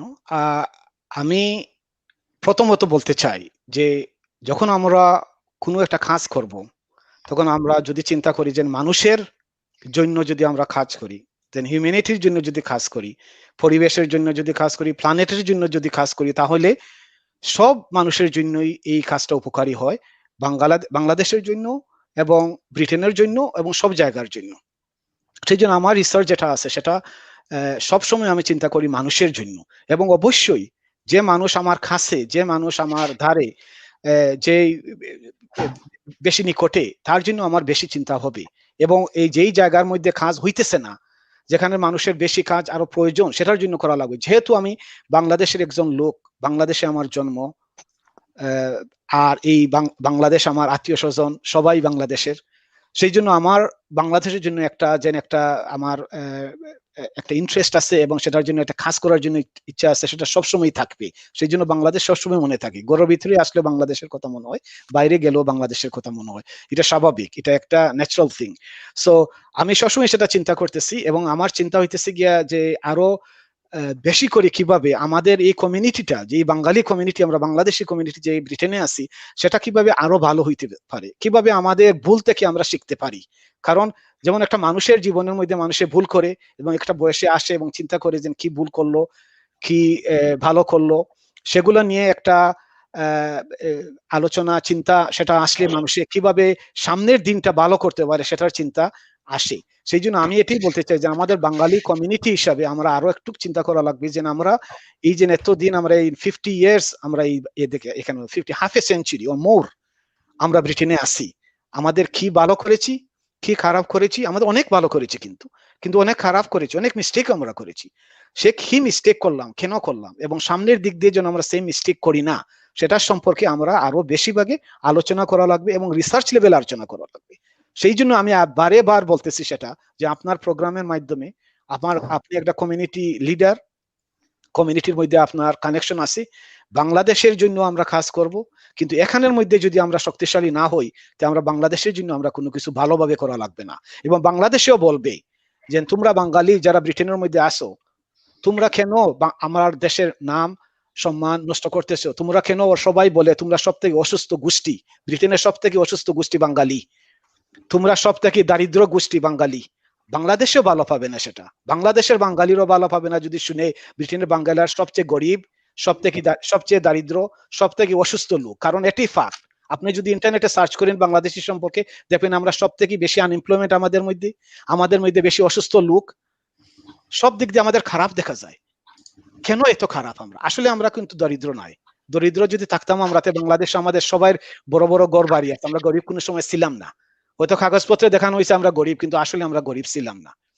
এখন আমরা কি করতেছি, আমাদের সব পয়সা যেগুলো এক্সট্রা থাকে সেগুলো বাংলাদেশে পাঠিয়ে দিচ্ছি বিভিন্ন ধরনের চ্যারিটির কাছে, কিন্তু চ্যারিটি বিগিনস এট হোম সেটা আমরা চিন্তা করতেছি না। এখানে আমরা কিভাবে শক্তিশালী করতে পারি, যেভাবে আমরা মানুষকে আমাদেরকে চিহ্নিত করে না যে সবথেকে অসুস্থ জাতি, সবথেকে দারিদ্র জাতি, আমাদেরকে জন্য মানুষে আর কোনো দিন মানুষে আমাদেরকে এইভাবে চিহ্নিত করতে পারে না। কারণ এটা সুন্দর একটা জিনিস না যে বাঙালিরা সব থেকে নিচে স্বাস্থ্যর দিকে, অর্থনৈতিক দিক দিয়ে, এটা কোনো সময় একটা সুন্দর জিনিস না। এবং সেটা আমরা সামনের দিক দিয়ে এটা আমরা কোনো সময় যেন আমরা এই সুযোগ আর দেই না। রিসার্চের মাধ্যমে আমরা কমিউনিটিকে আরো উন্নত করে আমাদের সুন্দর একটা রেপুটেশন, একটা পরিচিতি হিসেবে, একটা জাতি হিসেবে আমরা যেন দুনিয়ার সামনে, ব্রিটেনের সামনে, ব্রিটিশ মানুষের সামনে আমরা যেন পরিচিত হই একটা very productive and successful community, not a community always complaining about illness, complaining about lack of money and all of these things. আমরা একটা শক্তিশালী কিভাবে হইতে পারি সেটার জন্য চেষ্টা করি। দরিদ্র হওয়া কোনো খারাপ জিনিস না, মানুষ দারিদ্র হইতে পারে বিভিন্ন কারণে, কিন্তু আমরা জানার দরকার কিভাবে আমরা শক্তিশালী হইতে পারি, কিভাবে আমরা আরো সুস্থ হইতে পারি। বিশেষ করে এই করোনা ভাইরাস প্যান্ডেমিকের সময় আমাদের খাদ্যর মাধ্যমে, কোন ধরনের খাওয়া দাওয়ার মাধ্যমে আমাদেরকে সুস্থ রাখতে পারি। কারণ আট দ্য মোমেন্ট একটা ইম্পর্টেন্ট পয়েন্ট আপনাকে আপনার এই চ্যানেলের মাধ্যমে বলতে চাই, শুধু ওষুধের মাধ্যমে যেন আমরা নিজকে সুস্থ রাখার চেষ্টা করি না, ভ্যাকসিনের মাধ্যমে যেন আমরা সুস্থ নিজকে চেষ্টা করি না, অথবা মাস্ক পরে যেন আমাদেরকে সুস্থ রাখার ভাবনা করি না, অথবা হ্যান্ড ওয়াশিং, অথবা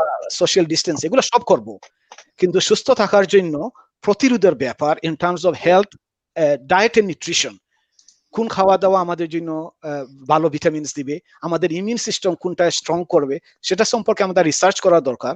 এবং আমাদের ডায়েট, যে বাঙালি ডায়েট, এই ডায়েটের কি পজিটিভ পয়েন্টস আছে, কি নেগেটিভ পয়েন্টস আছে, সেগুলো রিসার্চ করে আমাদের কমিউনিটির লোকদেরকে অ্যাডভাইস দেওয়া কিভাবে আমাদের বডির ইমিউন সিস্টেমকে আরো স্ট্রং করা, যেভাবে আমাদের ব্যাকটেরিয়া অথবা ভাইরাস অথবা অন্য কোনো প্যাথোজেন যেটা আমাদের বডির ভিতরে প্রবেশ করে সেটাকে আমরা মোকাবেলা করতে পারি, সম্মুখীন করতে পারি সহজে, যেভাবে এই ব্যাকটেরিয়া ভাইরাস আমাদেরকে ক্ষতি করতে পারে না, সেদিক দিয়ে আমাদের রিসার্চের দরকার। সেটি আমি বলতে চাই যে আমার মূল কথা এই প্রোগ্রামের মধ্যে হচ্ছে যে আমরা বাঙালি কমিউনিটি এদেশের মধ্যে অনেক করেছি, আমাদের কমিউনিটির অনেক পরিবর্তন হয়েছে, শিক্ষার ক্ষেত্রে, অর্থনৈতিক ক্ষেত্রে আমাদের অনেক ইমপ্রুভমেন্ট হয়েছে, কিন্তু আমরা অনেক মিস্টেক করেছি এবং আমরা সেই মিস্টেক যেন করতে থাকি না আবার আবার আর আবার, এবং নতুন একটা ভবিষ্যৎ আমরা সৃষ্টি করি আমাদের এই নতুন প্রজন্মদের জন্য, এবং তারা একটা ভালো পরিবেশে থাকতে পারে, ভালো শিক্ষা পায়, ভালো খাওয়া দাওয়া করতে পারে এবং তার জীবন সুন্দর করতে পারে এদেশের মধ্যে। এবং আমাদের বৃদ্ধ যারা আছে তারা যেন লোনলিনেসে সাফার করে না, একা একা যেন থাকে না, তাদের জন্য পুষ্টি ভালো থাকে, তাদের জন্য সহযোগিতা করার সুযোগ আমরা দিতে পারি। এইসব জিনিস আমি মনে করি সবচেয়ে গুরুত্বপূর্ণ জিনিস, যেগুলো আমরা যদি করি তো এদেশের জন্য ভালো হবে এবং বাংলাদেশের গভর্নমেন্ট আমাদের প্রতি প্রাউড হবে, আর বাংলাদেশের বাঙালিরাও প্রাউড হবে এবং দুনিয়ার মানুষে বলবে এই বাঙালিরা একটা সাকসেসফুল কমিউনিটি। আপনাকে অসংখ্য ধন্যবাদ। সম্মানিত অতিথি, আমাদের অনুষ্ঠানের একেবারে শেষ পর্যায়ে আমরা এসে পৌঁছে গেছি। আমি আপনার কাছে অনুরোধ করবো আমাদের দর্শকদের উদ্দেশ্যে সংক্ষেপে আপনার একটা সমাপনী বক্তব্যটি দেওয়ার জন্য। ধন্যবাদ। আমি আর আপনাদেরকে আর বেশি সময় নিতে চাই না। আমি খুব খুশি আজকে যেন আমাদের ইয়াং জেনারেশন নিয়ে প্রোগ্রাম করছেন, এটা অন্য ধরনের একটা প্রোগ্রাম, এটা সেই জন্য আপনাকে আমি অনেক ধন্যবাদ জানাই। আমার শেষ কথা এটি, আমরা আজকে একটা বিরাট একটা মহামারীর মাধ্যমে যাচ্ছি, এটা একটা চ্যালেঞ্জিং টাইম, এবং আমাদের কমিউনিটি আমরা সব এক হয়ে সহযোগিতা করে আমাদের কমিউনিটির মধ্যে কারা অসুস্থ আছে, কোথায় বৃদ্ধ লোক আছে, কারা সিঙ্গল প্যারেন্ট ফ্যামিলি আছে, কারা কোন কারণে অসুস্থতায় আছে, সেদিক দিয়ে আমাদের কমিউনিটিকে স্ট্রং করার জন্য যেন আমাদের পয়সা ব্যয় করি, সেটাও চ্যারিটি। কারণ আমাদের যারা আমরা বাঙালি কমিউনিটি যারা মুসলমান আছে তাদের এরা জানেন ভালোভাবে যে একটা হাদিস আছে যে একজন লোক তাদের আশেপাশে 40টা ঘর খেয়াল রাখতে হবে। এভাবে যদি আমরা সবাই আমাদের আশেপাশে 40টা ঘর হোক ধর্ম বর্ণ নির্বিশেষে, আমরা যদি আশেপাশে যতগুলো ঘর বাড়ি আছে সেগুলো যদি আমরা খেয়াল রাখি, এদের কি সমস্যা আছে, তাদের খাওয়া দাওয়া ঠিকঠাক হইতেছে কিনা, তারা শপিং ভালোভাবে করতে পারতেছে কিনা, এগুলো দিয়ে যদি আমরা লোকাল লেভেলে আমরা সাপোর্ট করি, লোকাল লেভেলে আমাদের কমিউনিটি স্ট্রং করি, তাহলে আমাদের অনেক উপকার হবে এবং বিভিন্ন সমস্যা আমরা সম্মুখীন আমরা ভালোভাবে আমরা এটা সমাধান করতে পারবো। সেই জন্য লোকাল অ্যাক্টিভিটি আরো বেশি করে করার দরকার এবং লোকাল কমিউনিটিকে আরো বেশি করে স্ট্রং করার দরকার।